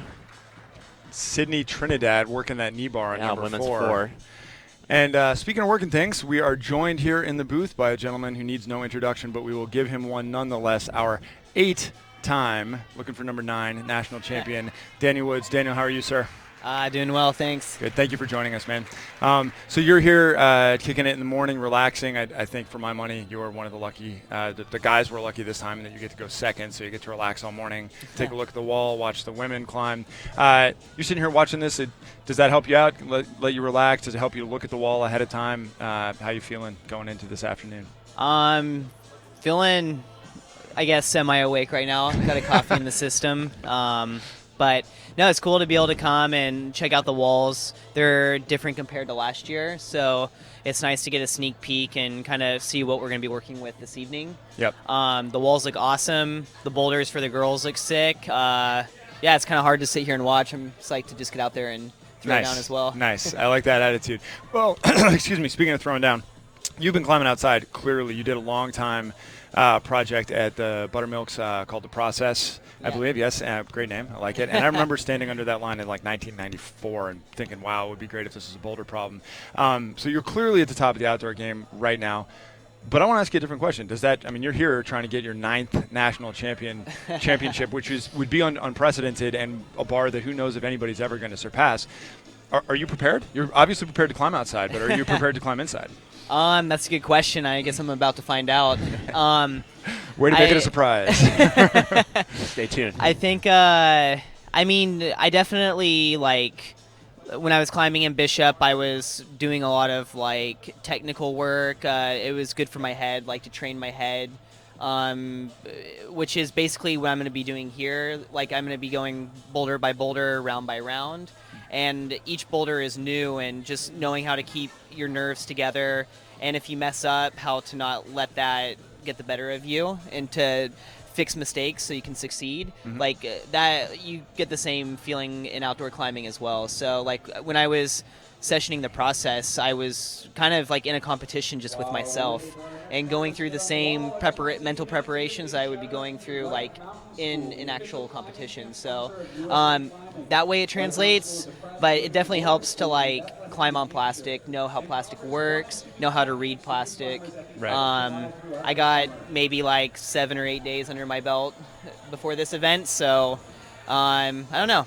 I've you got pushed my plenty of luck, experience so. before those 7 or 8 days, so you might be doing just fine. Yeah. But talk about. Let me drill into that nervousness. That no matter how many times you've done it, the world really is watching right now, and it is the national championships for your country, and you can become the national champion for a 9th time, which is unprecedented and may never happen again. Deal. Right. So how do you, or are you able to? Tune that out and focus on the task at hand. Yeah, all I can do today is climb, and if I mess up and don't make semis, that's what happens. It's there's skill that goes into it, but there's also a lot of luck as well. And there's a lot of strong climbers here, and they're all gunning for finals and to be ABS champion as well. So I can't really predict if it's going to happen or not. I'm just going to go out and session, and if the stars are aligned and I'm in favor to win, that's awesome. And if I'm not, then there's always another event. It's a good attitude. Well, you kind of just touched on it, but you can't win forever, I guess, although you've won sort of almost forever in the past, but you can't win forever. So, hey, maybe the person who is going to be the next ABS national champion is in this room right now, maybe this year, maybe some other year. So let's talk about your vision of the field. There's kids none of us have ever heard of who might be a threat. There's Paul Robinson and other people who are more than capable of getting the job done. Do you think about any of that? Do you just stay focused on what you can do? You do have to beat 60-something other competitors. Only one can win, right? Do you think about them, or do you just think about yourself? To be honest, I pretty much just think about what I can do, because out of those 60 competitors, any one of those could beat out the quote-unquote iconic rock climber, Mm-hmm. So there are definitely a lot of climbers here at the moment that have had a lot of previous experience compared to the younger generation coming up. But the younger generation is also focusing more on training inside. They've had better resources, I think, nowadays than we had in the past growing up, so they're able to just accelerate at a quicker level for getting strong. So to be honest, it's like, yeah, it's kind of anyone's game at this moment. Climbing's grown dramatically. It's not the same as it used to be. Yeah. And before you could kind of predict who might win it, you know, like there was like your 3 standout guys, and if the style was set towards their style, they'd probably take it. But now it's like you have so many different boulders, so many different styles out there, heights, arm spans, whatever, so you never know until you just go and put yourself into the deep end. And yet somehow you keep getting it done year after year after year, and it's something that that has been just super, super impressive to watch. How many more years do you think you got in you? Like, I mean, do you think you can do 10 of these, 9 of them, 100? What you got a goal? It's funny because I'm starting now to feel like the older competitor. Which is hilarious. Tell the people at home, how old are you? I'm 25, so I'm an old man. I'm still young, but definitely, like, I remember back when I was competing and I was 17, 18, and I was going against the 25, 26-year-olds, and I was like, I still feel like the young gun. They're the older generation, and now I'm the older generation and looking at the up-and-coming young guns. So, to be honest, I'm going to get older. I'm probably not going to be able to compete forever. I've even thought about not competing in the next couple years, you know, just to be like, I mean, I've done this event now for probably the last decade, and that's a long time to compete. And eventually someone else is just going to take over and well, it sounds like it wears on you. It sounds up. draining to prepare mentally, to commit to this sort of thing, to come out here, to get in front of these bright lights, in front of all these people, and to perform over and over again. That's a big task. It's not an easy task. I mean, not only are you thinking about it during the day of the event, but you're also thinking about what's going to happen months prior, you know? Sure. Like you're training in the gym, you're like, what should my game plan be? How should I train for this event? How fit do I need to be, you know? So it's like essentially it's been like a decade's worth of just mental preparation to do what I've done, and there's only so much you can take, and then you start losing that feeling of like the feeling of victory, you know, like that kind of like helps push you forward. You're like, it feels nice to win and I feel good, but then that feeling becomes dead almost after a while, and you're like, I need something else in my life. I need a new sensation, a new feeling, and that's kind of what I'm coming up to nowadays. I'm just like, it'd be cool to if your head is not in the game, you will, you know, yeah, you will get beat. I mean, not only do you need strength to do well at the nationals, but it's also more of a test of like how your intuition that day is, what your psych level's like. That surpasses your strength. Well, you said something when we started a minute ago about how you were approaching outdoors like kind of like with a competition mindset, and that it benefited you. So talk a little bit about how that mental strength that you need to win an event like this actually helps you outside. Oh yeah, having the mental strength for winning an event dramatically helps outside. It's I mean, the only difference outside is you're not competing with 60 to 100 to whatever number of competitors are there that day, you know? You're only competing with yourself, but you're also pushing your limits and you're trying to better what you can climb, and so that almost can become more of a serious competition than competing against other people, because you get into your head, you make yourself go crazy sometimes, like you're always thinking of the what ifs instead of the just do, you know. And I've definitely, like, before I did the process, I had like a year's worth of bad dreams of like, what if I slip on the upper slab? What if this breaks? What if I can't do it? You know, it's like, what if I get really hurt, you know, and I'm out for seasons? So it's like you're playing these torture games with yourself, and it's better to actually just not think. I'm learning now to just not think about it. Whatever happens, happens. You can't control any situation, and all you can do is go out, perform, and you're either going to succeed or you're going to have to try again. It's pretty simple. Pretty simple. Well, Brian, do you have any questions in the chat room here for Mr. Woods?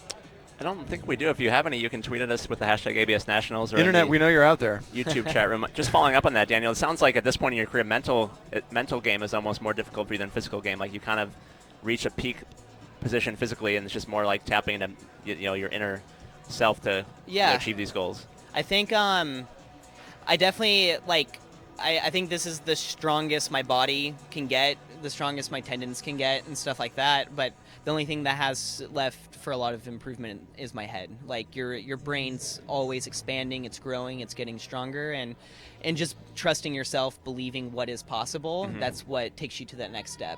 Like you can train for hours in the gym and still maintain a certain level. It's not until you flip that switch into your head to be like, okay, I'm gonna go do it now, and it's gonna get done. Can I ask you the direct question then, which would be, is it hard to stay hungry? Is it easy to get lazy? You've been on top of the game for so long, indoors, out. Like, there's really not an American boulderer who's at your level.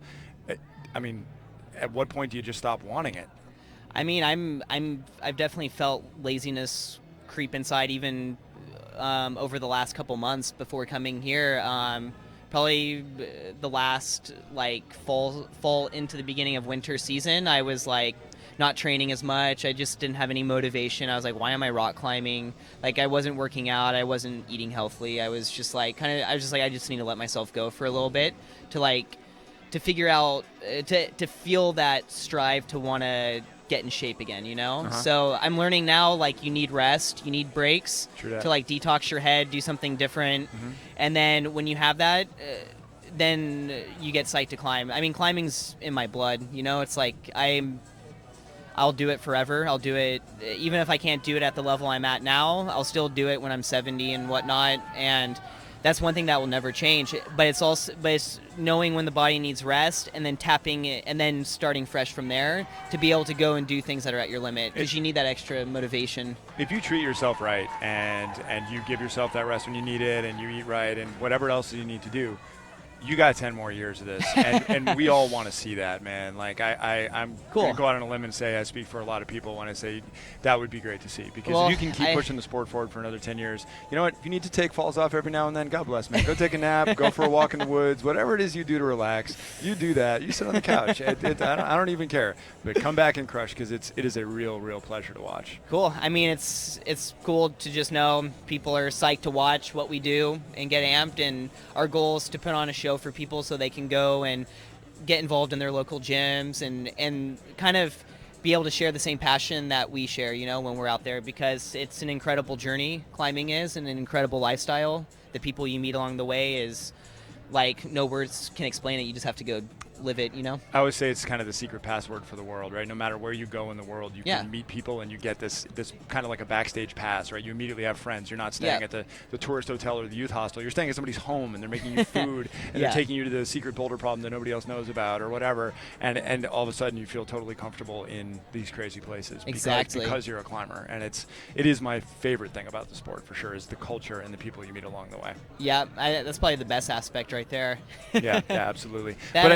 Also, being in nature is pretty sick, too. It's better than, a desk job, I guess. Let me tell you, it is. Nice work. True. Sorry. Are you saying you want Daniel's job? I mean, I don't think I would do as good, but we could try it for a day. we could switch jobs let's switch jobs for a day. Well, we got Robin Ragans, I don't know. I'll go with Ragans. Ragans, okay. Just off problem 2 there, and we'll get a little break in the action here. Let's go back to the process. So I'm going to set the stage for people. If you, first of all, if you ain't been to the Buttermilks, get yourself a plane ticket to Vegas, get yourself a rental car, drive through Death Valley, drive up 395, go to Bishop, take a left, and drive up Buttermilk Road, because it is the most beautiful bouldering area on planet Earth. These beautiful granite eggs on a hillside with stairs in the background, and on the biggest overhang, on the biggest boulder in the whole place, first place when you drive up, is the proudest line you can imagine. It's called The Process now, and it goes straight out this overhang. And people had seen a line there-ish for decades, or wondered-ish if there was a line there for decades. And you just made it happen at maybe unprecedented grade of V16. Talk us through what that was like for you. It was a process. Let's just put it that way. You don't say. Yeah, it was. Sometimes complicated things are best made simple, but carry on. No, it was for sure a pretty monumental part in my climbing career so far. I mean, other than it being one of the harder lines I've completed, just just going from kind of being in a slump with climbing, not having motivation, like just being like, what will it take to like get me out, to like push myself, to try hard, to get scared again, to feel like that. Because it's not only, I left out high ball. It's legitimately tall, right? It's pretty tall, yeah. You're doing, I mean, you do like a V10 crux from like the 25 to 30 foot mark. So good lord. if you want perspective, this wall is 16 or 18 feet tall. So Daniel's saying another 10 to 15 feet taller than this, 10 feet taller than this wall. Yeah, you probably you hucked the final dyno a little bit taller than this wall. Outrageous, outrageous, and don't not have over the Asana moment, Patty. 3 feet of foam underneath you. Yeah. So, anyways, carry on. So yeah, no, I mean it was just awesome. Like it like I knew I was supposed to go to Bishop in December, but I postponed the trip because I wasn't in shape. I wasn't feeling it. So I was like, I'm gonna get my act together. I'm gonna train and like get healthy again and just get into that moment, because I know if before going to this line I need to be prepared or else I'll get hurt. And the line allowed me to get back into shape. And then when I went to Bishop, I was still scared. I was still frightened. Nothing had really changed, but I just went into complete like obsession with it. And I was like, I was planning on going to the trade show, to Dark Horse and all those comps, but when I was there, I was like, I'm not going to anything until it's done. Like, once this is completed, then I can move on. It seems like that kind of like milestone moment type boulder problem, right? A guy like you has done a lot of boulder problems that have big numbers associated with them. Yeah. But it from the outside looks like one of those ones that's going to kind of leave a mark. Yeah, it's I mean, for me, the main crux was just the head games I would play with myself, like with it. I knew I was physically capable of climbing the line. The difficulty wasn't like me being fit enough wasn't the factor. It was like, is my head ready to just go for the no-fall zone and to complete these different sections up the tallest part of the grandpa, the steepest and tallest part. So yeah. I was like, I don't know. I'm not the best with high balls either. Like, there's other climbers out there that can just walk. They have an amazing head game for it, and they just walk it. But I think that's what it attracts me to high balls is I know it's what I'm the most scared of in climbing. Mm-hmm. And I like to be able to manage that fear and try to overcome that fear, because that's what gives me that sensation of living and stuff. So it's nice to know you're like everybody else. We all get we all get afraid. And as Brian, we're starting to wind down here in women's qualifiers. We actually have our last female qualifier on the wall. That's Anna Kelly. All right, and we'd be remiss if we let Daniel get out of here before asking him a pressing question everyone wants to know about. The arm wrestling match with Alex Puccio. We heard a rumor about it. We talked to Alex about it last night. We did chat about Alex. Have you ever arm wrestled Alex Puccio? She implored us to ask you. Yeah, I arm wrestled her a long time ago. When I was like 18. How'd it go? She beat me. God bless her. God bless her. you are a stud. You are a stud for admitting that. Alex is strong. She's definitely. I don't know. Like, even watching Alex climb in the gym over the last few days, I was like, damn, she's on a new level right now. She's entered a zone for female climbing that it's going to be a force to deal with. Give us a prediction. I mean, does anybody besides her have a chance? I mean, no. I saw. So another climber I saw this morning that I was really impressed with was Megan Mascarenas. Mm-hmm. Yeah, absolutely. Just with her technique, her flow, her head, it's very strong. Yeah. I'd say it could be a battle between Megan and Alex this year. Those two girls look like they're on just different levels of strength right now. Yeah. And they're two different styles, which is cool to see. Yeah, it's gonna be something to watch tomorrow. And semifinals and finals, I suspect. So, yeah. But Megan certainly got her work cut out for her to have a chance. And I think, Brian, later on, maybe you and I can team up and together we can arm wrestle Alex Puccio. I still think the results are going to be the same. I don't like our chances. Yeah, I don't like our chances. I kind of want another shot. Let's set up a line. I need redemption. No, dude. Or I'll fail again and just be like, yep. I'm gonna arm wrestling contest. Yeah, credit where credit is due, man. Maybe just sit on those 8 national championships and.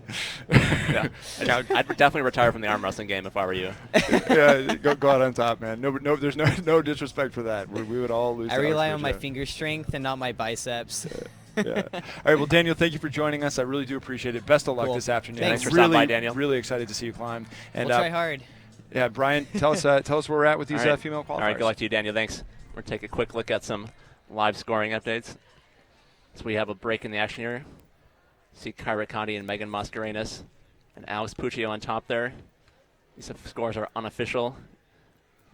Claire Burfine and Shannon Russell behind her.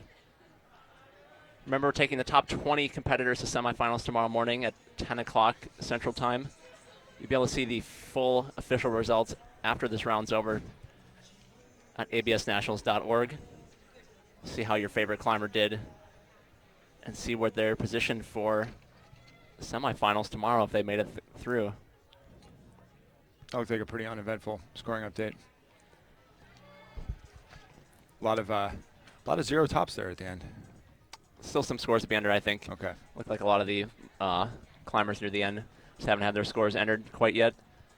A little update on who we're seeing right now. We've got Robin Reagans there on women's 3, Lizzie Asher, women's 4, and Rupa Hewlett on women's 5. We have our last competitor out of isolation.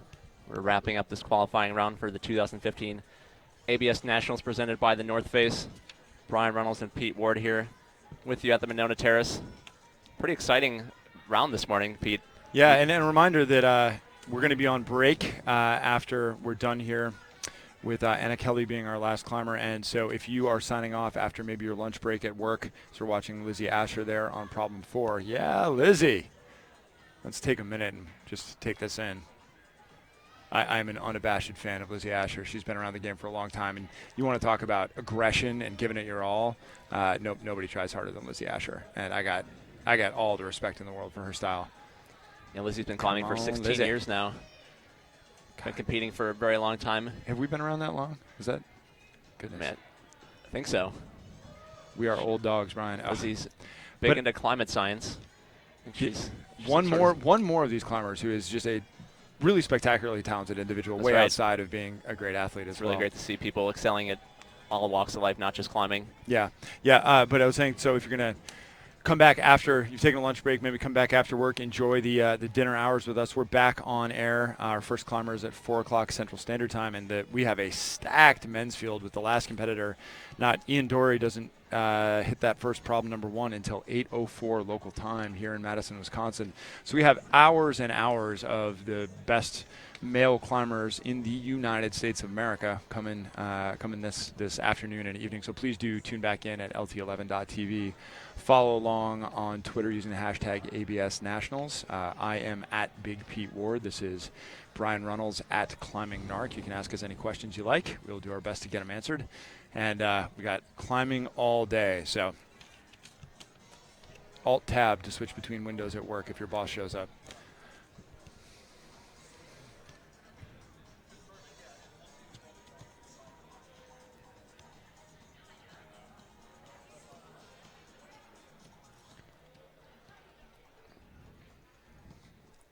Got our last competitor, Anna Kelly, here on women's 3. Anna's 17 years old. Plays the bass guitar. No kidding. Yeah. Respect to that. Been climbing for 8 years.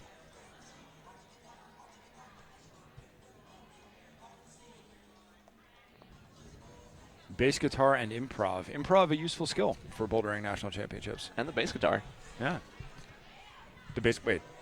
I'm not sure I agree that the bass guitar is a useful skill for the ABS National Championships. I'm going to give you a chance to explain yourself. No, I meant improvising on the bass guitar. Oh, I see. I agree that I don't think the bass guitar is going to help on any of these problems. But, we haven't seen the problems yet. And so, the semifinals and the finals will be a surprise to us as well. And so if there is a bass solo in there, ladies and gentlemen, we're still working out the kinks in our commentary here. So I don't know what you're talking about, Pete. This is exactly how we scripted it. Got Melissa Godowski, women's 4 there. Subject change. And Olivia Holmes on women's 5. It's just like we planned it. And our final moments here of women's qualifiers. Got to be rooting for Melissa representing Boston. It's with the B-A-H-S-T-A-N, Boston.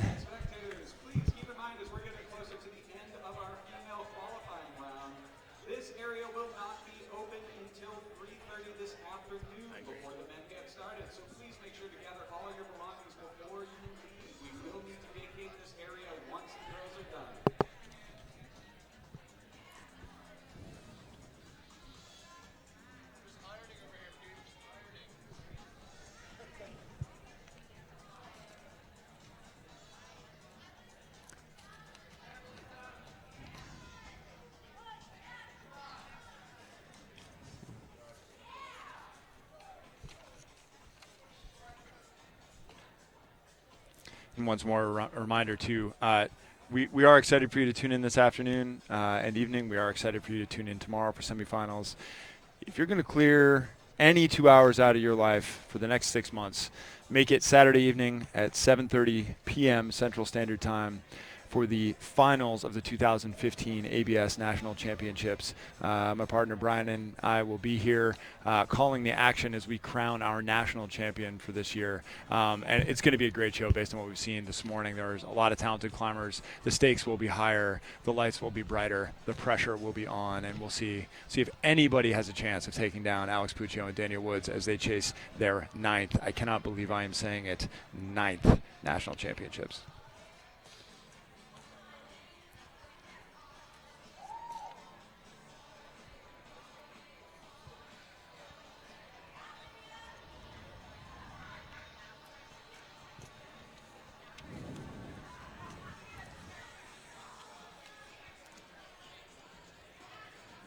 Looks like that's going to be it for each competitor on their problem for this round.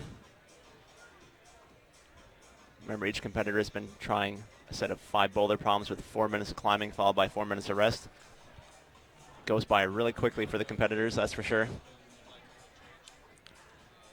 But at this moment, while got our last 2 problems being scoped out, I want to thank our sponsors one more time.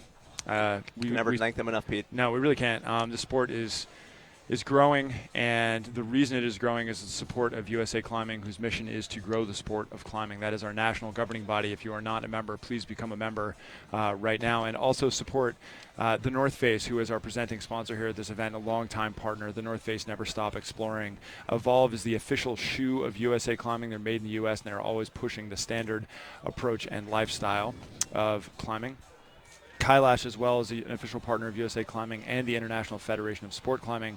Scratch Labs, who urges you to eat, drink, and play with all natural nutrition from scratch. Cliff Bar, it's simple. Put good food in, get good performance out. Ain't that the truth? Madison, Wisconsin, thank you for hosting us. The Monona Terrace Convention Center, designed by the Frank Lloyd Wright. I got to tell you, this is just a fun place to walk around. And if you are anywhere near Madison, Wisconsin, and I don't know if this is sold out. I know they stopped selling tickets online. It may be sold out, but it is worth standing in line and trying to get a standing room only seat. This is a fantastic venue, and we're super grateful to Madison, Wisconsin for welcoming us and hosting this event. And I'm super grateful to Lizzie Asher for Game Face on. I would like to see Lizzie. Nice. Yes, Lizzie's got it. She's one of those competitors who, if this is her weekend, she could make finals, and she's been at it for a long time. I'm psyched to talk to Lizzie and see how she's feeling. I also want to thank Climbing Magazine, Entrepris, who's the official climbing wall supplier of USA Climbing. They are the world's leading manufacturer of climbing walls, and they continue to raise the bar for product design, development, and manufacturing.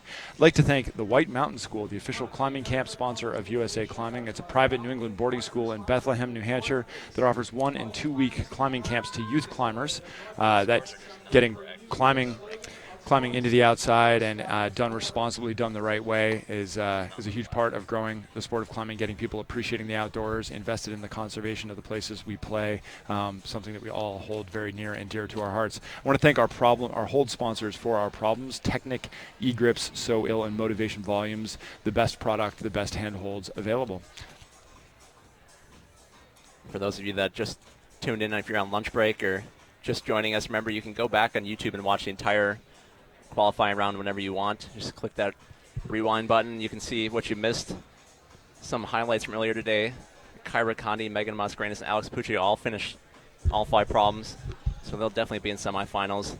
Some of our competitors with 4 tops include Claire Burfine, Shannon Russell, and Francesca Metcalf, so that's definitely a strong performance by them as well. They'll be making it to semifinals tomorrow morning at 10 a.m. And it looks like the cut line for semifinals is going to be somewhere in that 2-top range, Pete.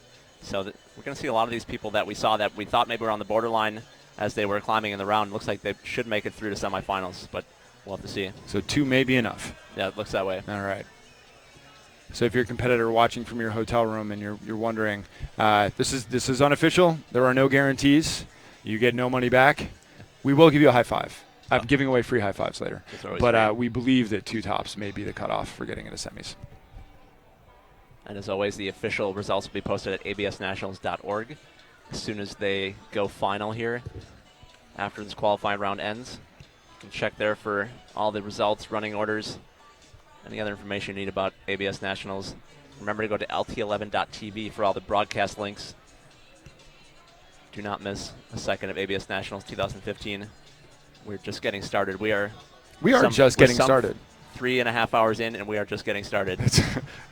We have a lot of rock climbing this evening, so grab yourself a nice bottle of your favorite beverage, whether that be a nice whole milk or something else this evening. Maybe if you have a first date to go on, nothing better than watch a little rock climbing on the internet. Throwing that out there. Use the hashtag ABS Nationals if you feel like there's something that Brian and I need to say to just help you be a little more impressive on that first date. But we got a long evening. You can we're projecting we're broadcasting in high definition, so you can project us on the wall. You can do anything you want. Set up a viewing party at your gym. We always hear about that every year. We get particularly during finals, we get more and more people watching from all around the country and the world, really, and it's really exciting to watch. But we will be here all afternoon and evening this evening, all morning tomorrow, and then most importantly at 7:30 p.m. Central Standard Time, the finals of the 2015 American Bouldering Series National Championships presented by the North Face will be at lt11.tv. We will crown our national champions, and we will find out if anyone in this room can beat Daniel Woods and Alex Puccio. We have Robin Reagans here on women's 4 doing the Megan Mascarenas technique on women's 4. But didn't quite work out for her. Works for Megan Mascarenas, but that looks like a pretty fun move though, Pete. Yeah. It's hard to sit here and watch people climb all day without wanting to go climb a little bit ourselves. Yes, but I agree. Go test out that 6-foot ISO wall. I think I just top it out from the ground. It sounds pretty sweet. I might be able to top something out. That hasn't happened in decades. Yeah. I'm going to give it a try. I got my shoes in my bag. No, we'll have a little broadcaster's comp. So I'm going to lose arm wrestling now as Puccio, and I'm going to get beaten by you. That's great news. If you play the arm wrestling right, you'll just be injured, and then you won't be able to compete in the climbing round. That's my plan. I come pre-injured, Brian. I know you know what I'm talking about. Just under 2 minutes left in this round. Going back to Alex and Daniel, though, man, I really sincerely, if you love climbing, if you appreciate things done well on any level, what we're seeing from Alex right now, and I'll be interested to see if Daniel can perform at that same level, but we're seeing from Alex right now in terms of just sustained greatness in the sport and sustained performance is just spectacular, and I'm so excited to be able to be here to see it. 8 national championships in a row, in aggregate, maybe 9 tomorrow. Is that ever going to happen again? And she's hungry. She's respecting the game. She's getting after it. Daniel, he just said it to us. Maybe not so much. Maybe this is not his year. Maybe he's just playing the sly game, though. Maybe. Nothing strong climbers like more than to pretend that they're not in shape. Let me tell you. It is. The pre-excuse game is popular. And the stronger you climb, the less strong you actually tell people you climb. That's it. Oh, true that.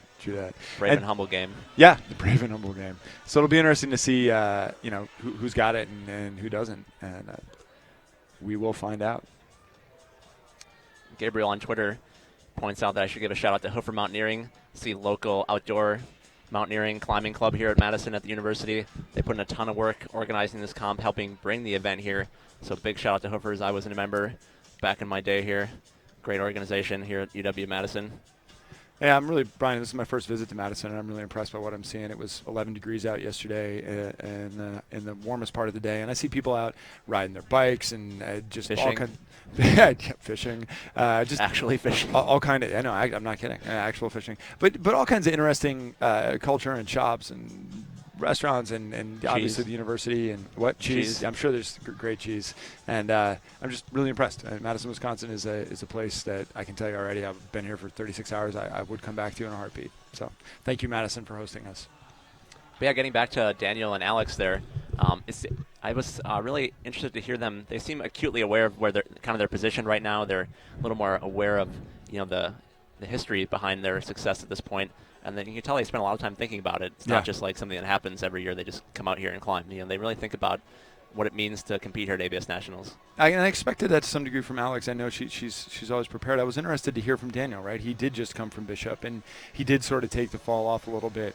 And to hear that it really is on his mind, that he really does understand the stakes, that it is intimidating. It doesn't get less intimidating. I guess it jives with the cliches we've heard about it. It's, anybody can become champion. It's much harder to stay champion. And everyone here is gunning for him. Everyone here, they're not thinking about beating anybody but him. Yeah. Even though, like he said, it is an individual competition in a certain sense. You're competing, do the best you can, but you're still trying to beat the other competitors here, and everyone here wants to beat Danny Woods. And there is no margin for error. Yeah. Right. They're just. It is so easy, as you say before, to fall off these problems. It's much easier to lose this event than it is to win it, and it's really. I agree that they seemed acutely aware and that they had taken their own approaches, right? Alex has been on the training game for months. Daniel seemed like he took some time off, but has really ramped it up in the last months and was clearly thinking about it the whole time. It's clearly weighed on his mind, and I liked hearing how he takes that competition approach into climbing outside, right? That mental discipline of staying focused on what you can control rather than worrying about the things you can't, and how that helped him on the process, which again is just a really staggering boulder problem to have achieved. And it is worth keeping in mind, last year at this time, Daniel had kind of done a similar thing. He had spent a lot of time climbing outside in Bishop until he did Lucid Dreaming, which is on the same boulder, actually. Yeah, quite a boulder. Everyone was wondering what his preparedness was going to be for ABS Nationals last year, and he still came out and won the thing. He was well prepared. There is precedent for that to happen. So we'll see how it goes. He competes later this afternoon. Mm-hmm. Get his starting time here for you. Yeah, and Angie Payne, who we had a great chance to talk to. Just so much respect for Angie Payne. Yeah, Daniel climbs a little bit after 7:30 tonight. We have 62 men scheduled to compete. A lot of big names, so it's going to be fun to watch. Yeah, while you were looking for the time there, spacing out, thinking back on the round, and Angie Payne, and who else might get this done. Who I'm excited to see climb: Alex Johnson, Angie Payne, Megan Mascarenas, Claire Burfind. Was that an anomaly on problem 1? Are we going to see more like what we saw on problems 2 through 5 from her? We'll see tomorrow, really, right? Yep. That's when it really starts. The pressure ratchets up a notch. This is a very relaxed atmosphere. It's a crowd of about 50 or 100 people in the room kind of chatting amongst themselves. Everybody online is, watching it at work or at home, and it's a nice relaxed thing.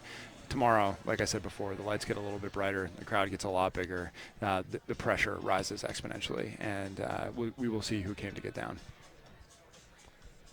Just under a minute left in this round, and about 10 minutes left in this women's qualifying round. We'll be signing off, getting ready for men's qualifiers. Got Emma Rafkin there, women's number 5. And Anna Kelly on women's 4, making their last attempts. See the fatigue. It's a lot of climbing in just a short amount of time here. These problems are pretty long. I think the last 3 women's problems are all over 15 moves long. That's going to wrap up this round.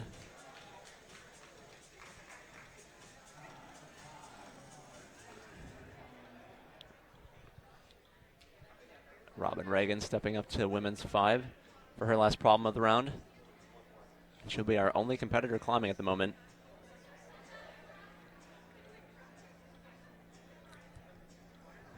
Checking out Instagram here, Brian, and one of the great things about the accessibility of ABS Nationals is these are the best in our sport. These are the greatest athletes, right? These are legends, and I was just talking about Angie Payne, first American woman to do V13, and our production assistant today, Sean Foster, is doing a great job. He's helped prepare us with information. He's bringing athletes into the booth. But he's getting selfies with all the climbers first on Instagram. So shout out to you, Sean, for living your dream. I like it. Yeah, this is a great event if you'd like to mingle with some of the climbers you get to see at these events. Seems like half the men's field is just here milling around, talking shop. Yeah. Getting ready for their round this afternoon. Trying to get woken up even though it is noon.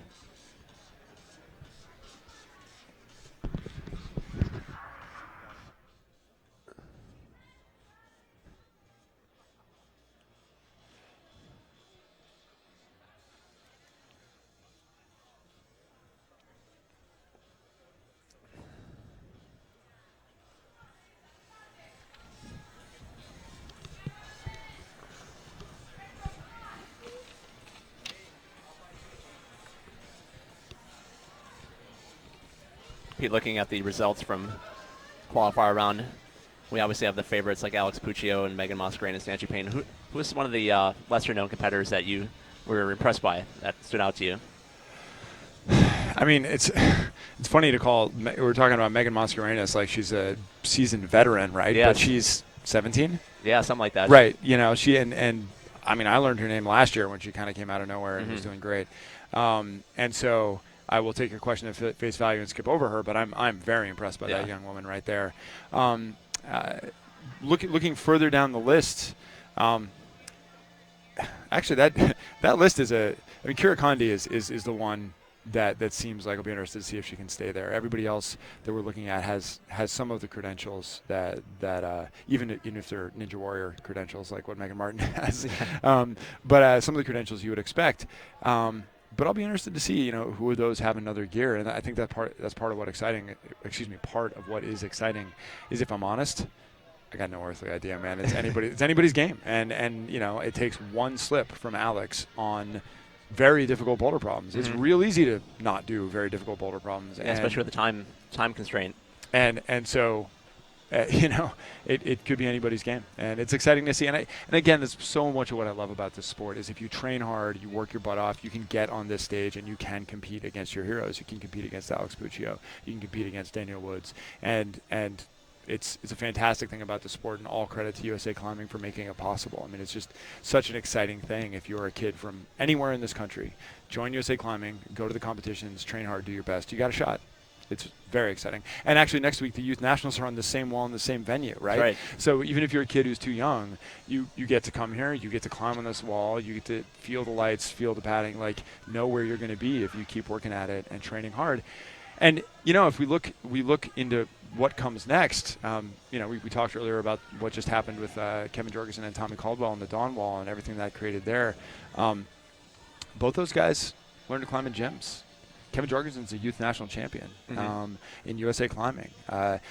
You can get anything done out of this organization and out of this process, and it is so exciting to me how genuinely and completely the access to climbing gyms that has been created, how that's changing the sport, and all for the better, and in my opinion, just very, very positive. I think that climbing instills values and a sense of process and dedication in people that is hard to get in other ways in other places. And for my money, it's going to sound a little cliche, but the world is a better place with more climbers in it, right? More people who understand that when you take a cliche like life is a journey, not a destination, we as climbers know that's true. We have a word for it. It's called a red point, right? We get it.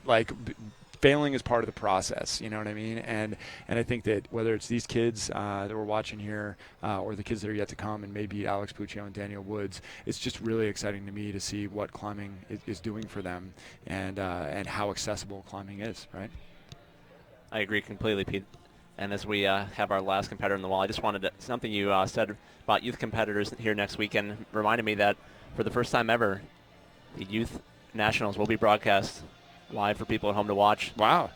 There will not be any commentary, but they will have live feeds of the entire weekend. What a relief. People don't have to listen to us. Yeah, did I just hear a cheer go up? Is it? We're calling it do-it-yourself commentary. You do it at home. You can watch some of the best young competitors in the country all next weekend, starting Friday morning, again at lt11.tv. So look for that if you're into youth climbing. That'll definitely be a great thing to see. It's something people wanted for a long time. I mean, yeah, we are 2 minutes away from the end of the women's qualifying round here at the 2015 ABS 16 Open National Championships from the Monona Terrace in Madison, Wisconsin. Brian Reynolds and Pete Ward here with you in the final moments, winding things down. We've really seen, and onbouldering.com points this out on Twitter, we've really seen Megan and Alex looking a step ahead of everybody else, and I think that's a fine point made. Remember, you can follow us along using the hashtag ABS Nationals, but that's a fine point made.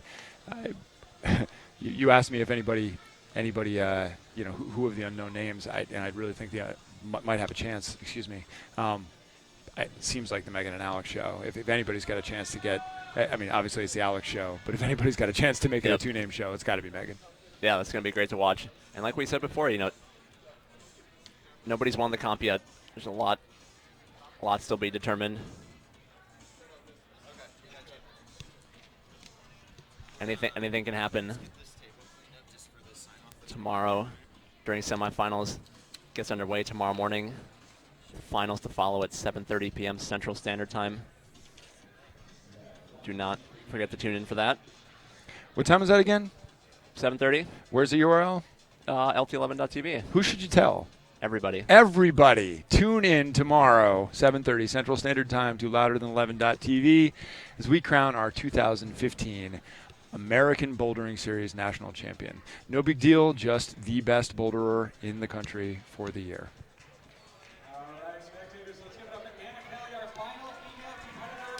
This is the last 30 seconds of climbing we're going to see in the qualifying round. Maybe the last 5 seconds, in fact. We'll see. Looks like that's going to be it. Great job by all our female competitors today. Put on a great show for the people at home. Excuse me. Wow, that was an exciting qualifying round, Pete. You never know what you're going to get with qualifiers. You see the running order. You're like, well, you see some big names, see some less known names. And everybody put on a really great show, I thought. Yeah, and it's exciting to be started. This is just such a great event put on by USA Climbing, the North Face, and all of our sponsors. And it's really cool to see this next generation stepping up, trying to challenge Alex and Daniel. I'm super psyched to be here with you, brother. Yeah, it's going to be an exciting weekend. Remember to tune in this afternoon at 4 p.m. Central Time for men's qualifiers. We'll be on the air for a good 6 hours probably. So it's going to be a hot minute. We'll be looking forward to that. Yeah, so before we do that, let's take a look at the unofficial results we got here, and let's put the emphasis on unofficial. We understand that there are still some algorithms being tweaked, but what do we got here, Brian? Yeah, so on the top here we have Megan Mascarenas and Alex Puccio are going to, in the official scores, they're definitely going to be in front of Kyra Connie because they flashed all 5 problems, but still great performance by Kyra. Claire Burfine, Shannon Russell, and Francesca Metcalf with 4 tops right behind them. And then we've just got the rest of the field kind of filling out nicely. Kasha Pietras, Angie Payne. It's looking like so this is the top 20 right here. This is unofficial. So we'll have to check on this after we sign off here. But at first glance, it does appear that 2 tops is going to get you in. And we had Sarah in the booth before, and she was wondering out loud, 'cause she was on that difficult cusp of is that going to be enough? And you just got to wait and kind of bite your fingernails and find out. So with that, we're coming close to the end here, man, and I'm excited to be back with you at 4 o'clock Central Standard Time. Yep. So remember to check absnationals.org for those results from women's qualifiers. And be sure to come back this afternoon, 4 p.m., men's qualifiers. We'll see you here. This is Pete Ward, Brian Runnels signing off for the whole Louder Than 11 crew. Thanks for watching. We'll see you in a few hours.